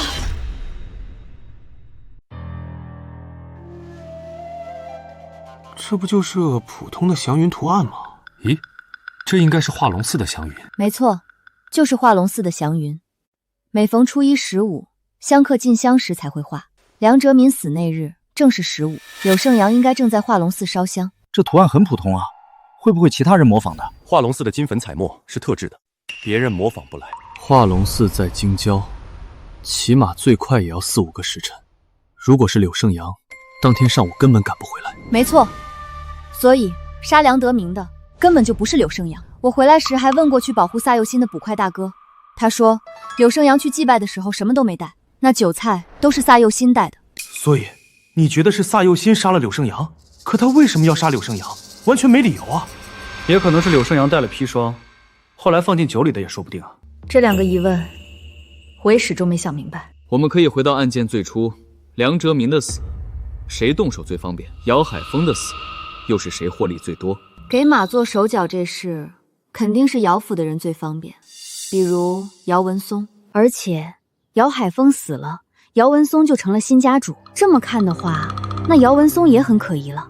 我想起个事儿，那天和老刘我们去姚府调查，听见有人偷偷议论，老爷死了，大少爷总算熬出头了。可不是吗？大少爷怎么说也是嫡长子，可怜支出10几两银子都要被骂，我都怀疑大少爷是不是老爷亲生的。若是这样，姚文松倒还真有了动机，但儿子杀了父亲，这可能吗？我之前就觉得姚文松答应和萨佑心和解太简单了，一个儿子怎么可能原谅自己的杀父仇人？但若真是萨佑心和姚文松之间有什么交易，那就不用猜了，我有个办法。萨佑心和姚文松有没有问题，一试便知。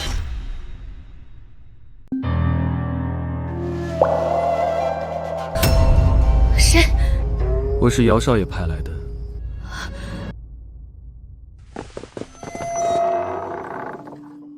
你是姚少爷的人？少爷有话让我告诉你。什么？少爷说，你知道的太多了。为什么？少爷为什么要杀我？他明明答应过一阵子就接我回去的。我果然不该相信，姓姚的怎么会有好人？我知道那么多，你肯定容不下我，你不能杀我。我要是失踪了，官府一定会怀疑你们，你们跑不掉的。少爷若是怕我说出去，我可以走得远远的，这辈子都不回京城。夏大人，你怎么会在这里？你说呢？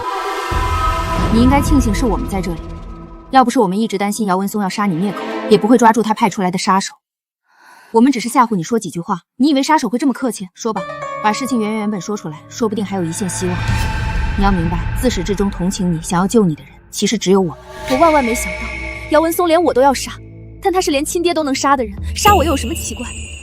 其实我给姚海峰下慢性毒药，才1个月，姚文松就发现了，但他没拆穿我，反而以此要挟和我合作。为什么？姚海峰非常多疑，独揽大权。姚文松虽是嫡长子，多用银子也要被训斥。何况看着姚海峰不停纳妾，对他母亲不闻不问，心中早就忌讳。梁哲民呢？是谁杀的？也是姚文松。梁哲民怀疑姚海峰的死和姚文松有关，就勒索他。正好又有柳胜阳这个你们认为的凶手在，姚文松就一不做二不休，把他杀了。那柳胜阳呢？你要杀姚海峰可以理解，可柳胜阳是你的心上人，你为什么要杀他？青羽走了，他最放不下的、最不舍得的，自然是柳师兄。柳师兄那么爱他，为了他都可以杀人，难道不应该去陪他吗？所以你喜欢的其实不是柳胜阳，而是陆青羽。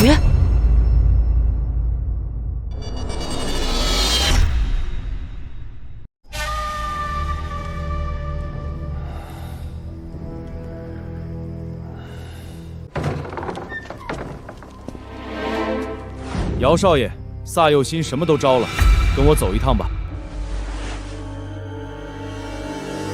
娘，孩儿不孝，不能给您养老送终了。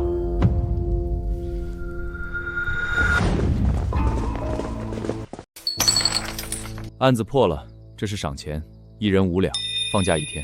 老话说得好，男女搭配，干活不累。有了小叶，大人发赏钱都爽快了。我们都是沾了小叶的光啊，可不是嘛？这案子这么多的弯弯绕绕，要是咱们，可能早就2眼一抹黑了。但有了大人的英明神武，加上小叶的聪慧细心，哎，他就给破了。所以啊，我是真佩服咱们大人和小叶，那叫一个厉害。低调，5两而已，这不打发要饭的吗？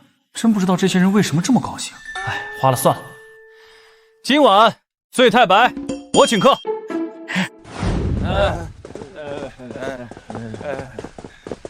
就这酒量，还和我吹牛呢？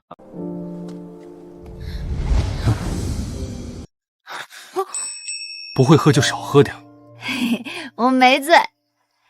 夏大人，一会儿我有事找你，你在房里等我。嘿嘿，你来我房里也行。小叶要去夏大人房里干什么？今晚莫非有故事？莫非他还不好意思？也是，这种事情还是要我主动一点才好。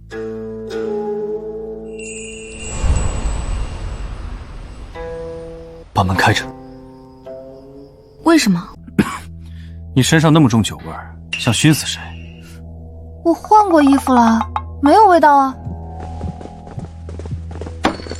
夏大人，先还你5两银子。你这么晚急着找我，就是为了这个？对啊，不然呢？这种小事以后不必这么着急。我还以为是仙女杀的案子，你有什么新想法？暂时还没有。大人，你不写个收帖给我吗？现在我只欠你42两了。走，赶紧走，把门关上。大人早点休息。果然是我想多了，好险，幸亏我没有去找他。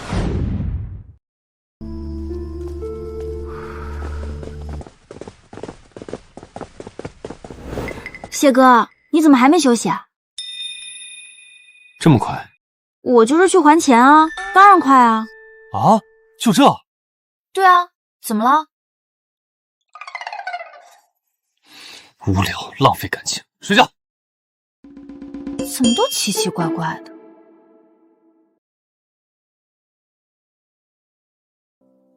谁啊？我。夏大人，有什么事儿吗？给你的。什么东西啊？你的钱都还我了，所以想着，算了，你自己看吧，别多想。我对每一个员工都是很关心的。哦，对了，你准备一下，我们一会儿去南山继续调查如慧师太。什么啊？奇奇怪怪的。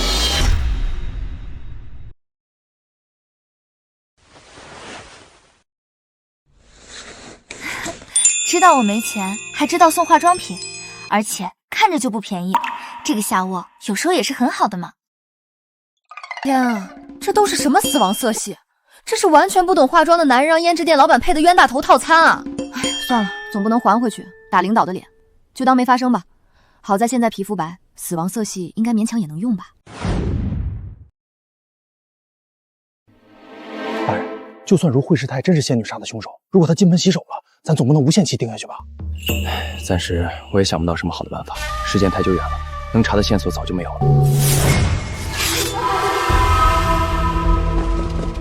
大人，师父请你们过去，有事要告诉你们。既然师太这么直接爽快，我们若还躲在暗处偷偷摸摸，就小家子气了。走，去拜访一下。刚才躲得很好，一会儿要是打起来，动作麻利点，保护好自己。放心吧，大人，我肯定会躲好的。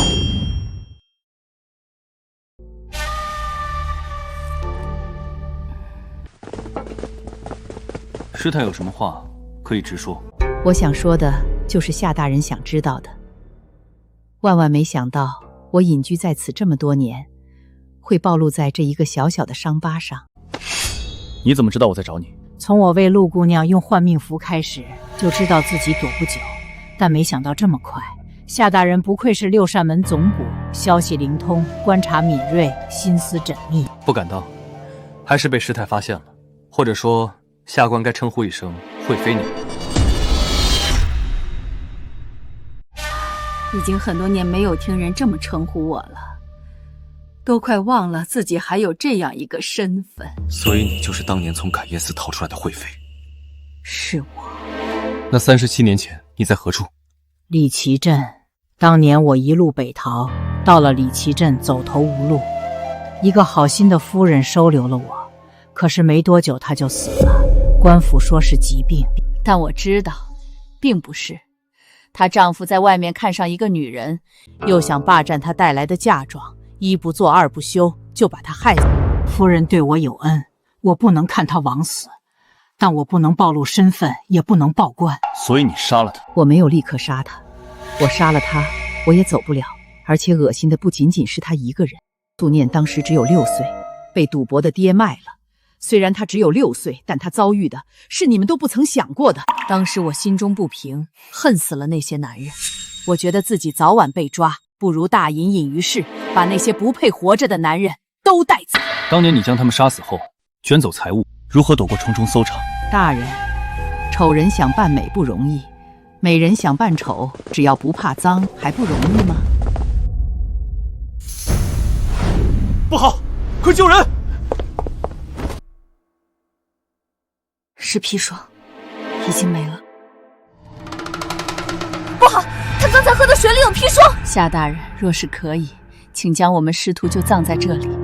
那些钱我早已散尽，命，如今命也可以还了。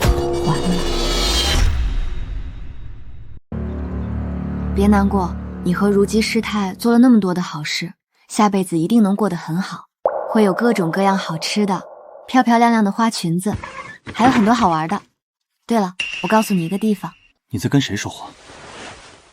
跟素念啊，告诉她不要那么难过，下辈子一定会很好很好的。你说的对，检查的怎么样？如慧师太左臂手肘关节有一点错位，曾经骨折过，但能进宫做妃子的都是千挑万选，不应该会要一个手臂骨折过的女子吧？能看出什么时候骨折的吗？不同阶段骨头生长速度不一样，年幼时骨折容易长好，年纪大了就很难完全长好，只有解剖才能确定。那能否看出她是否生育过？肉眼来看没有妊娠纹，但也不能确定。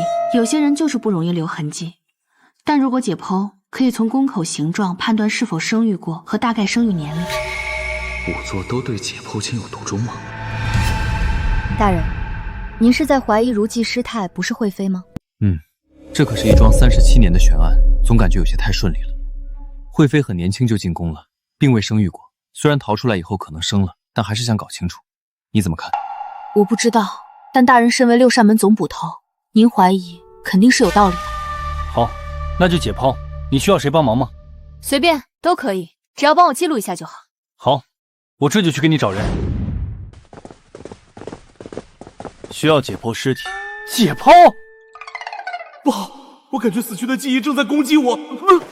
大人，我突然想起来，刚刚老张找我有事，我先去了。大人，老张也找我了，我也去了。师爷，你怕不怕血？怕不怕死人啊？大人是瞧不起我吗？我是学风水的，见过的死人怕是比你还多，怎么会怕尸体？那就太好了，那就你去帮小叶吧。谢哥，你行不行？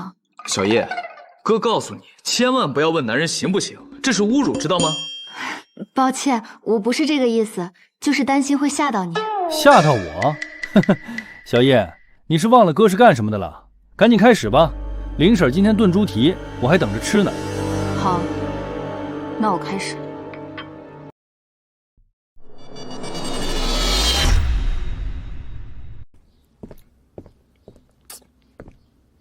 大人，谢哥太不靠谱了，我才刚开始，他就说要去给我倒杯水，结果就再也没有回来。果然，我就猜到了会这样。解剖结果怎么样？大人，你还真猜对了，如慧石怕很可能真不是惠妃，她骨折的时间应该在10几岁的时候，而且她生育过不止1次，从骨盆恢复的情况看，最少有40年了。一个骨折还生育过的人，怎么可能被选进宫？果然如此，但他为什么宁愿自杀，也要误导我们呢？我猜，他们一定认识，还有非常密切的关系，并不是所有人都愿意为另一个人去死的。有道理。大人，现在如慧师太死了，最后的线索也断了，咱们该怎么继续往下查？一，彻查静心庵，如慧师太和这件事情有千丝万缕的联系，未必就不会留下线索。2，当时李习镇受害者送了许多珠宝，可以走访一下银楼和当铺，问问是否曾经见过。3，再去常和静心庵来往的南山村民家中，仔细问一问情况，看看是否有人见过静心烟，有什么奇怪的访客。大人英明，这么快就想到了对策，不愧年纪轻轻就成了6扇门总捕骤，佩服佩服。低调。咦，对了，今天怎么都没人来吃饭呢？不用等他们了，估计今天是都没什么胃口了。为什么？大人，重大发现！王哥，先喝口水。谢谢小叶。大人，我们在南山附近做了全面调查，如慧师太口碑不是一般的好，但她30几年没有收入，却不停救济村民，钱从何来？我们就顺着这一点，着重搜了一下静心庵，没想到竟然在静心庵旁挖出了成堆的碎银子和铜钱。为什么是碎银子和铜钱？因为方便携带，如慧师太不常出去。如果是银票和元宝，很难花出去。有道理，这些钱应该都是当年仙女庵那些财宝换的，而且一次肯定不会兑换太多，不然凭借如桂师太和素念2个人根本拿不动。所以这些年肯定在陆续出手，甚至最近也可能出手过。若是这样，顺着这条线就肯定能找到线索。我已让谢芷去查了。对了，我还打听到有一个女人曾经几次去找过如姬师太，可是她每次去如姬师太都不在。有没有看清那女人的长相？没有，那女人始终戴着能遮脸的帽子，而且最近一段时间还来过一次。不出意外，这个女人应该就是真正的惠妃，可是每次都没见到，这太奇怪了。难道是如慧师太在故意躲着她吗？为什么呢？大人，找到了！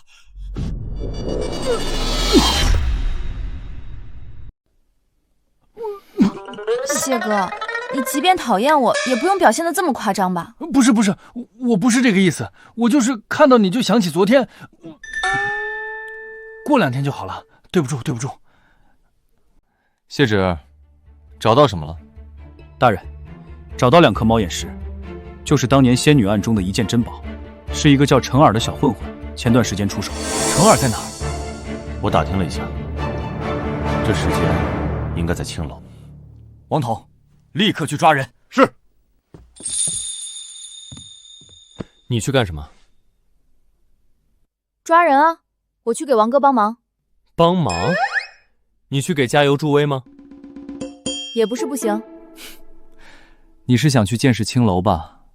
你脸上跃跃欲试的表情出卖了你。别想了，那地方真的不适合姑娘去。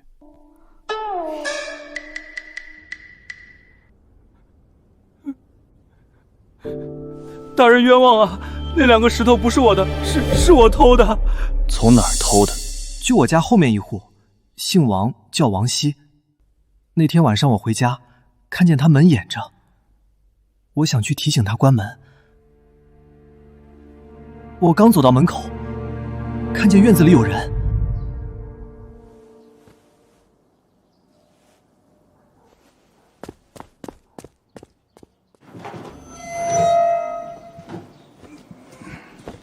我等他们走了，做了点手脚翻进去，往包裹里摸了一把，摸到一对耳坠。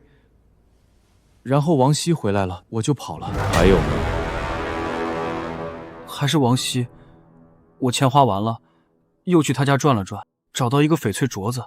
好啊，和你做邻居真够倒霉的了。看起来王熙家里好东西不少。我亲眼见的，床底下一个箱子都是珠宝，我怕拿多了被发现，这才就拿了这一个。带路，去王熙家。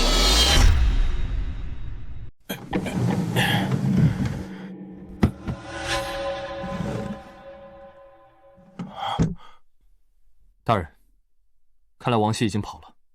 应该是知道了如熙师太的死讯，所以提前跑路了。怎么办？王熙肯定常年在京城周边帮如熙师太出货，重点查王熙常去的地方的银楼和当铺。我们分头追。大人，这都8家了，我能问问，咱们这么黑白不休的找，有加班费吗？有，朝廷不发，我补给你。行了，清泉镇还有最后一家当铺了。如果还没有王熙的消息，我们就回去了。大人英明。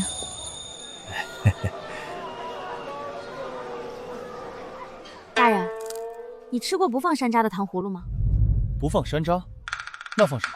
比如草莓啊、橘子啊、苹果啊、五花肉啊、大蚕蛹啊。此人叫王熙，牵扯连环杀人案，你可认识？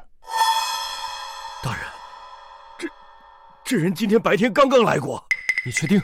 确定，就是上午，他来当了几件物品。可知他去了哪里？不知道，但我知道他今晚住在哪儿。住在哪里？就在双溪客栈。他不是今天不想走，而是明天一早要跟着商队走，说要往西域去。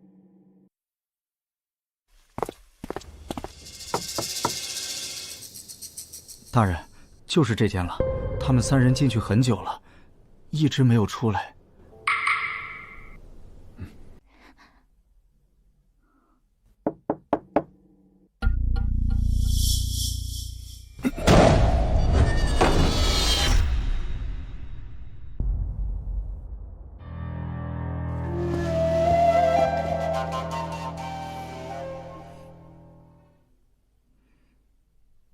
都死了，死亡时间在1个时辰以上，都是被扭断了脖子。凶手应该会功夫，而且指痕细长，应该是个女人。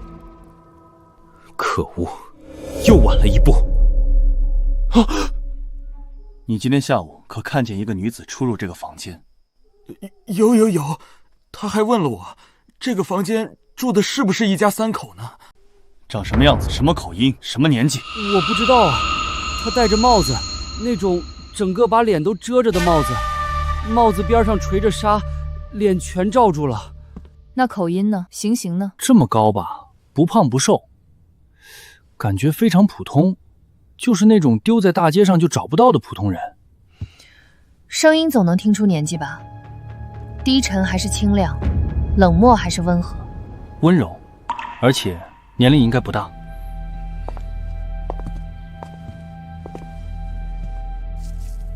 房间打扫很干净，窗外也没树，这叶子很可能是凶手带来的。王熙死了，线索又断了。即便这叶子真的是凶手带来的，但想通过一片树叶查出线索太难了。大人，那树叶有线索，我们找了京城所有花匠打听，京城里并没有这种树，这种树只有南山才有。这么说的话，一切就解释得通了。凶手肯定是刚好去找如慧师太，恰好听到如溪师太出事了，所以才迫不及待地赶回去杀人灭口。南山附近并没有卖马的，想进京除了步行就是要坐马车。当时凶手肯定很着急，所以肯定会选择马车。所以只要去调查那几日南山附近谁驾车来过京城，或许就能再次找到线索。看看，这你一言我一语的，就是默契哈。哎呀，要不怎么说，简直是天生一对儿啊！王统、流沙，立刻去查。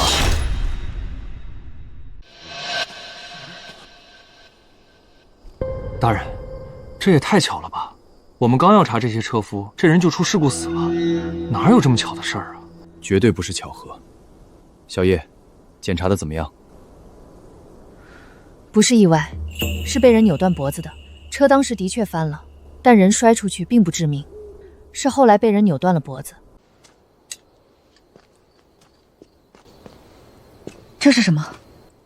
这是军中常用的绊马机关。惠妃周门之后，肯定知道这东西。看来我们的猜测8、9不离10了。真正的惠妃可能真的还活着。下一步怎么办啊？线索又断了。这个凶手简直太狡猾了，总是快我们一步。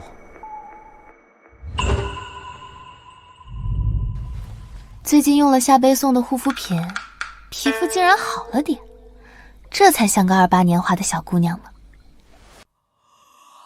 大人，想了这么久，有什么头绪了吗？没有。天大的案子，要不明天再说吧，咱们俩先睡吧。什么叫咱们先睡？咱们是能一起睡的吗？我的意思是你也先睡，我也先睡，咱们不在一个地方睡。行了，我知道了，你去睡吧。别刷了，赶紧跟我出去一趟。大人，你有线索了？我昨夜想了一夜，虽然车夫被灭口了，但他去清泉镇杀人，肯定要在京城换马。京城卖马的人有限，可以从这里下手。大人不愧是大人，我怎么就没想到？行了，别拍马屁了，赶紧的，这回不能再被凶手抢先了。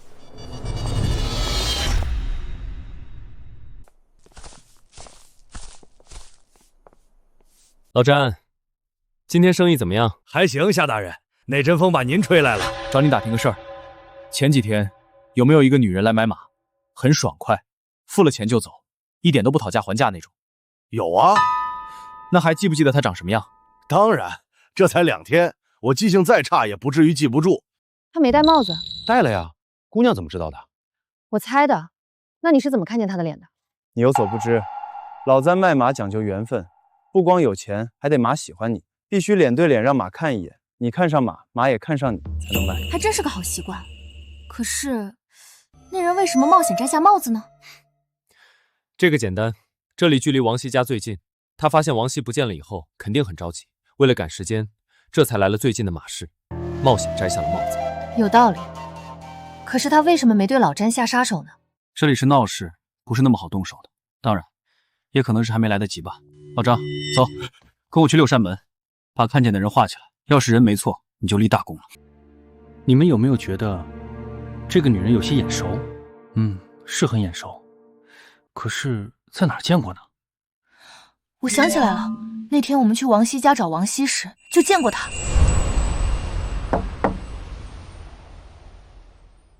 别敲了，人不在。这个王熙啊，隔3差5就会出门的。最近应该是去进货了。对，就是他。我们到处找凶手，没想到凶手竟然就在我们身边。可是这是个年轻女子啊，不可能是当年的惠妃，年龄完全对不上，和我们之前看的惠妃的画像也一点不像。也许是惠妃的女儿，或者有其他的关系。不管什么关系，只要把人抓到了，一切就都清楚了。走，立刻抓人。我儿媳妇出门去了，走了有4天了。她去一个叫静心庵的地方，每年都去，和庵堂里师太很熟。前几天听说师太过世了，跟我说要去时间长一点。你儿媳妇以前是京城人吗？是啊，从小父母双亡，她嫁过来以后，我家日子才过好了。可惜我儿子福伯死得早，也没留下一儿半女。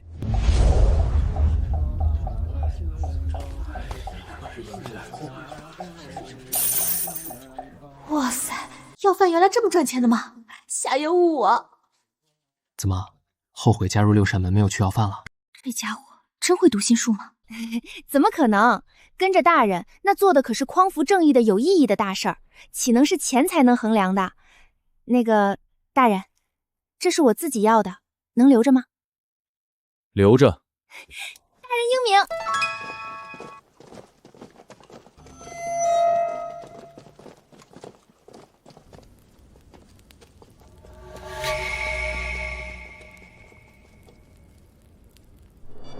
他果然来了。等等，来都来了，就让他上炷香吧。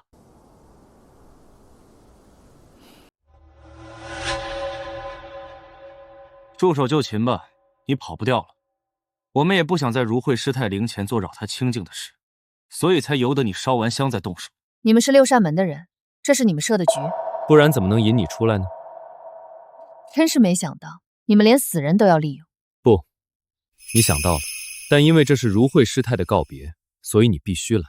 你说的对，其实从师太死的那天，我就想到了今天，37年了，你们没放弃那桩案子，如慧师太也没有原谅自己。带走。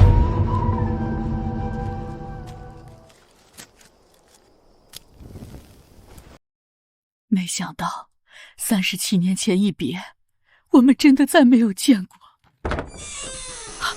惠妃娘娘，终于见面了。你就是六扇门总捕头夏月夏大人吧？我知道这几日你一直在南山找我。是，娘娘躲得好，让在下好找。躲得虽好，还是被找到了。不过我真的很想知道，你们是怎么知道我的存在的？客栈掌柜断定找王熙的是中年人，而我在现场又找到了白发，3个受害者又同时病命，所以我猜测凶手可能不止一人。老了，真的老了。我有很多疑问，希望娘娘能给我解开。夏大人，我有一事相求。如慧这37年没有一日不在忏悔，她救的人远比当年伤的人多。希望大人能念在南山村民的哀念之心，留下她身后的安静吧。这个我现在不能答应你，但我会如实禀告，也会将如慧师事这些年的所作所为如实上报。大人，怎么说？什么怎么说？惠妃啊，人是我们抓的，就算送到了宫内，不在六扇门审，怎么判的也该告诉我们吧。李基镇仙女杀死了那么多人，前几天王熙一家3口，还有车夫，都是惠妃所害，你说怎么判？死罪难逃。真的都是惠妃干的？那如慧师太呢？素念呢？还有福彩云，他们跟惠妃都是什么关系？想知道？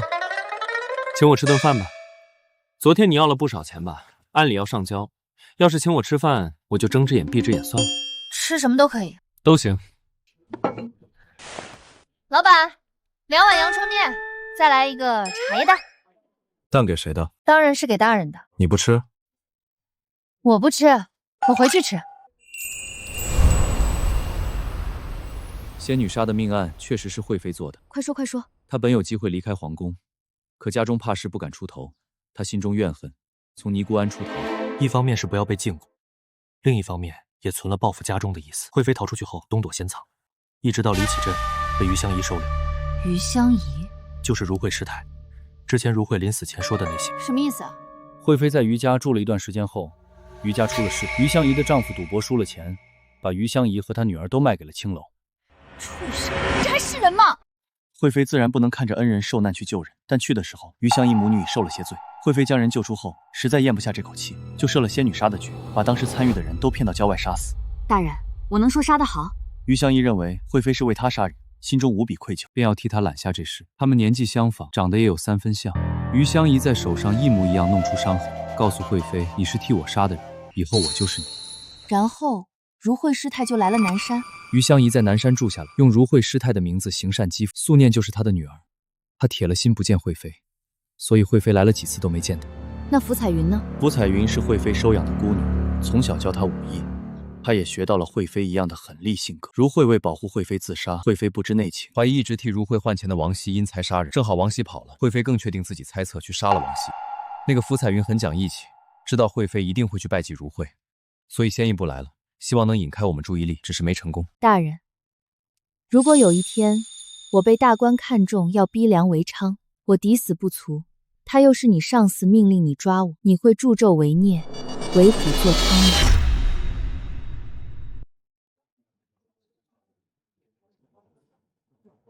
是什么给了你自信？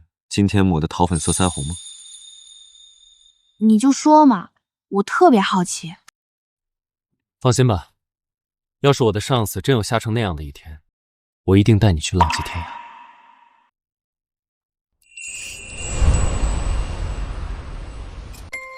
仙女杀案件，大家都辛苦了，这是皇上赏赐的100两，论功行赏，1人1个，剩下的其他捕快按劳分配。谢谢大人，大人英明。咱们大人本就英明神武，现在有了小叶，简直如虎添翼，这赏金拿到手软啊！谢谢大人。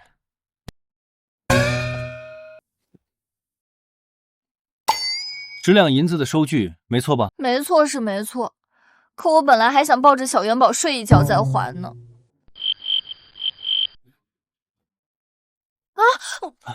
怎么了？这是出什么事儿了？没事儿，腿麻了。大人，那10两银子我能不能先不还你？我想重新计划一下，添置些东西。不过你放心，这笔钱我一定会尽快还的。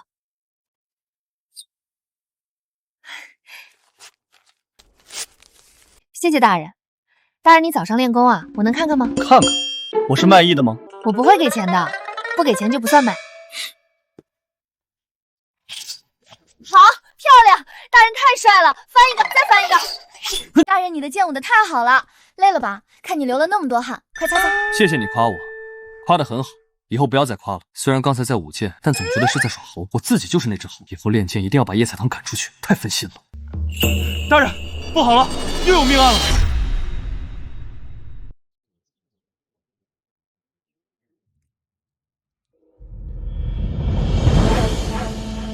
这里就是第一现场，2人同时在这里被杀，1人当场死亡，另1人重伤后挣扎爬出去求救，在院子里体力不支死亡。大人，院子里找到一把刀，这把刀和女死者伤口吻合，和男死者伤口不吻合。男死者伤口短且宽，应该是较短刀刃较宽的刀，而且2人伤口深浅也不一样，女死者伤口较深，男死者伤口较浅，所以他才能挣扎爬出去求救。所以说有2个凶手。但奇怪的是，现场到处都是血，却只有1个逃离的血脚印，可惜脚印到墙边就没有了。我们问过了，夫妻俩摆小摊子的，男的叫张书月，女的叫岳嫦娥，结婚好几年没孩子，最近也没见过什么亲戚朋友上门。那就先查他们是否有什么仇家，或者最近有没有和什么人争吵。大人，我们从岳产阁母亲那里得知，说张书月以前是唱戏的，戏班子里有个唱旦角的萧月娘，跟张书月不清不楚。萧月娘跟戏班子里敲锣的吴道陵成了亲，但张书月还常去听戏，他母亲怀疑肯定是吴道威撞破了2人的奸情，怒而杀人。不过我们去查了一下，吴道威并没有作案时间，所以线索又断了。知道了，继续查吧。这才多久啊，就遇见了这么多的命案，再死下去，观众们是不是就要叫我女柯南了？哎，睡觉。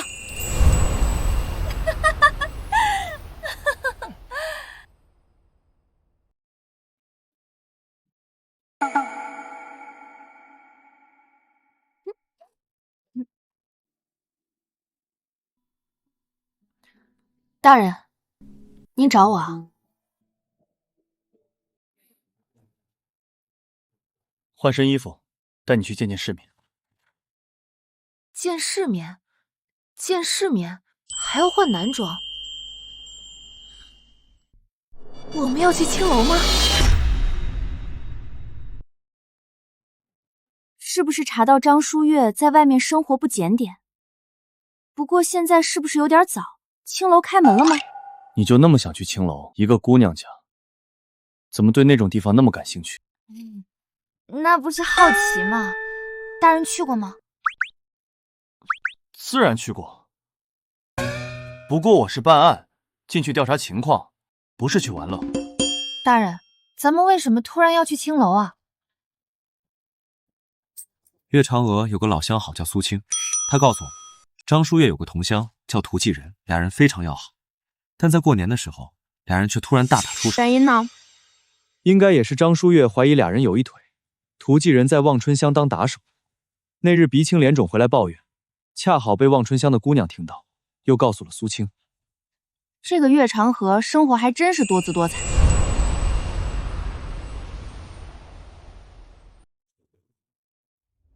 那天，图哥照例来开工，眼睛上青了一块，我就拿了点药给他，顺便问了2句。他提起来很晦气的样子，说过年在张家过年，多喝了2杯。姓张的非说他对他媳妇动手动脚，2个人就打了起来。后来涂继仁有没有再提过张书月？特别是这几天。没有，至少我从没再听他提起过。估计那次闹得太僵了吧。这个涂继仁平日里风评如何？好女色吗？会不会对姑娘们动手动脚？没有，涂哥不是那样的人，他一直都挺同情楼姐妹的，从不做趁人之危占姑娘便宜的事儿。少爷，你真的有客人，我真的没有骗您，真的是有贵客，真的不能打扰。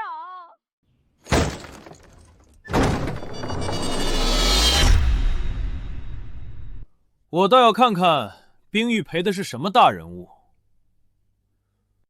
夏大人，你怎么会在这里？冰玉陪的人竟然是夏大人。我有公务在身，要问冰玉姑娘一些事情。楚公子若是找她，要稍等片刻。是，不打扰夏大人办案。楚公子，请。夏大人，这位姑娘不是这位公子，是你的人吗？这是六扇门我手下的仵作。请问小兄弟怎么称呼？在下叶彩棠。叶彩棠。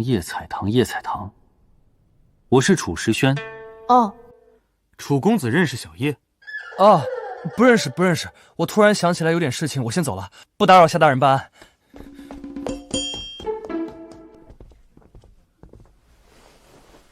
你认识楚时轩？不认识啊。我在京城认识的公子哥，除了你就是谢芷了，再没第3个。我看你的表情也不像认识的，但他显然认识你。这倒是。这个楚时轩是什么人？楚时轩是刑部侍郎家的公子，本人无心功名，如今在礼部任善部郎中，掌祭器、圣斗、酒膳及藏兵等事。我连礼部在哪里，门朝哪边开都不知道，他大概是认错人了吧。楚时轩虽不是恶人，但名声也不好，是个有名的花花公子。你若是下次遇见他，能躲就躲，若是他找你麻烦，你就来告诉我。好。大人，涂继仁来了。大人，我的确对张书月不满，张书月根本就配不上嫦娥，但他又不愿意放手，还威胁他，要是敢离开，就杀了嫦娥的爹妈。你喜欢岳嫦娥，但岳嫦娥已经成亲，只能偷偷摸摸。被张书月发现后，他对你大打出手，一定也会对岳嫦娥动手，所以你怀恨在心，杀了他。大人，你说什么？有人杀了张书月？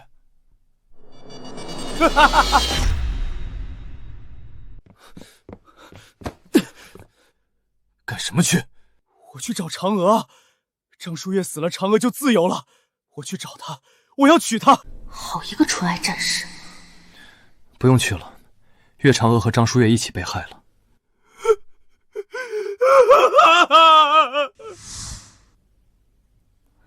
唉，涂继仁不是凶手，线索一下子又断了。大人，接下来我们怎么做？若是大人真的束手无策，明日选个时辰试一试我的办法，算一卦，问问天。不必了，我觉得还可以再挣扎一下。好香啊！今天林婶做什么好吃的了？这么香。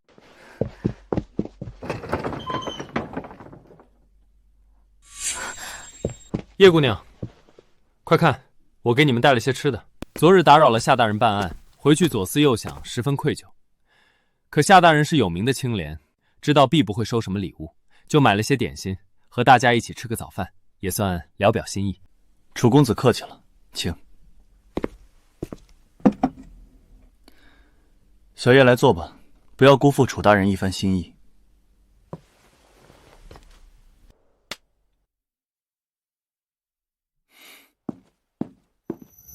小叶，这楚公子是来找你的？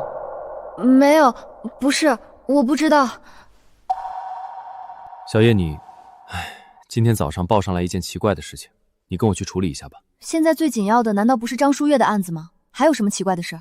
你还记得张书月待过的戏班吗？昨天午夜有人来报案，说是当天晚上他们演了一出包公神鬼的戏，结果当晚那演包公的人就看见有一身血衣的鬼跪在台子底下，他当时就吓疯了，但硬着头皮问台下所跪之人有何冤屈。那冤鬼说有何冤屈？他说他是村中一人的媳妇，成亲没多久就病死了，后事也办了。可他说自己不是病死的，是被相公害死的。此事不宜宣扬，他们本想先偷偷摸摸查一查，但以下葬之人，主人家怎么可能允许挖出？事情可能有些危险，你愿意去吗？谁知道楚世轩中午还会不会来送饭？来了是赶出去啊，是赶出去啊！我还是见鬼去吧。愿意，我愿意。大人，大人，救命啊！我真受不了了，我真的要疯了！起来，仔细说说吧。就昨夜，我睡到半夜，模模糊糊感觉有人在外面喊我，我就起了身。当时好像被什么控制了一样，黑灯瞎火的就到了戏台子上坐了下来。然后我看见台下跪着一个女人，一身白衣服，特别瘦，风一吹就要飘走一样，一脸都是血。当时你不害怕吗？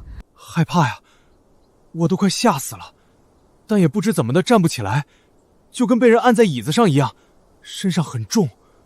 他跟你说了什么？他说他叫于艳喜，是村东头一户叫李仁寻家的儿媳妇，她被丈夫打死了，对外说是病死的。他说他死的冤，让我给他伸冤。然后我就醒了，猛地坐起来，发现自己躺在床上。刚才那一幕好像是做梦一样，可梦中那个女鬼的脸，她的名字我记得清清楚楚。我心道不能这么邪门吧，就偷偷去打听了一下，没想到还真有这户人家，姓名一字不差。那家新过门的儿媳妇果然是半个月前得疾病死的，为了安抚，他家还给了娘家不少钱。后来呢？后来我就旁敲侧击去问，差一点被他们打出来。我总不能去把坟挖开吧？谁知道小胡第二天晚上又看见了那个女鬼。第二天那女鬼又来了，还是那几句话：青天大老爷，我冤枉啊！我是李仁寻家的儿媳妇，被他儿子打死了。那天晚上我一直守在他屋子里，亲眼看着他从床上爬起来，跟游魂似的出了门，到了戏台上，坐在太师椅上看着下面，然后周围突然刮起阵阵阴风，我小声喊他，他也听不见。他对着空气说了一通话，又跟游魂似的回了房间继续睡觉。这个冤案没解决，也就是说，今天晚上他还会来找你，对不对？你在看见他的时候问仔细点，问问她丈夫为什么要打她，他们家都是怎么商量的，他爹妈是不是起过疑心，提出过异议啊？我记住了，今天晚上再遇到来申冤的于艳喜，把这些话仔仔细细问他，只要有个确凿的证据，我们就有理由开棺验尸。我真睡不着，谁能在这么多人眼皮子底下睡着？我几天没干什么体力活，就在房间睡觉发呆，现在一点儿也不困。要帮忙吗？睡不着不碍事，可以把你打昏，理论上效果是一样的。不用，我睡。哎，这样不行啊！你说，如果我在脑门上画个月牙，能见着冤魂吗？小叶，跟我出来一下。星星真美，是挺美的，不过你更美。我是说你的胆子。虽然胡小波的话未必是真的，但民间规矩总有原因，万一是真的呢？你就真不怕？那大人说该怎么办？如果于艳喜知道更多内情，应该早就说出来了。如果不知道，就凭这一点消息，肯定没法开棺。很简单，既然闹鬼，就一起闹。什么意思？你不怕鬼，但总有心虚的人会怕鬼。你的意思是，装神弄鬼，去吓唬李家人？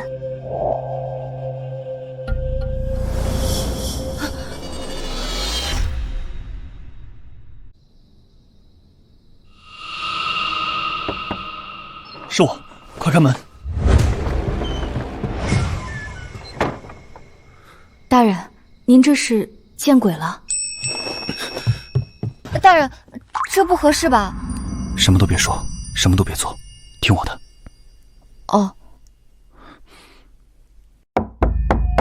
夏大人，夏大人，您在吗？哎，这么晚了，什么事情？夏大人不是睡的隔壁这一间？你是什么人？我睡在哪里与你何干？我们是骁勇将军手下先锋楚雄，路过李家村，看见有鬼怪作祟，又得知夏大人在此，生怕鬼怪伤人，特来保护夏大人的安危。我虽没带什么人手，但自问平日行事堂堂正正，何惧作乱鬼怪？楚将军要保护我，大可不必了。夏大人这是带着女眷同行吗？今夜不宁，不知女眷可需我等保护？不必了，我若连自己的人都护不住，还有脸做六扇门总捕头吗？ 夏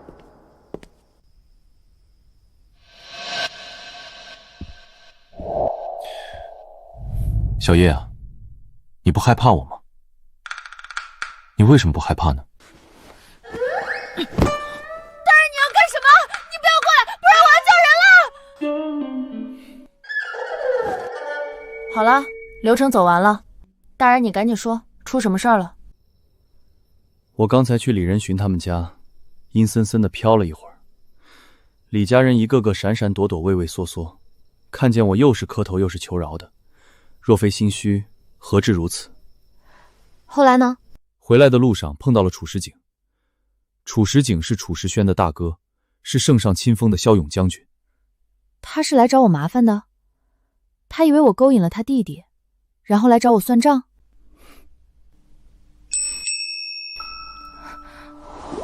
不，他是来替弟弟楚时轩找你提亲的。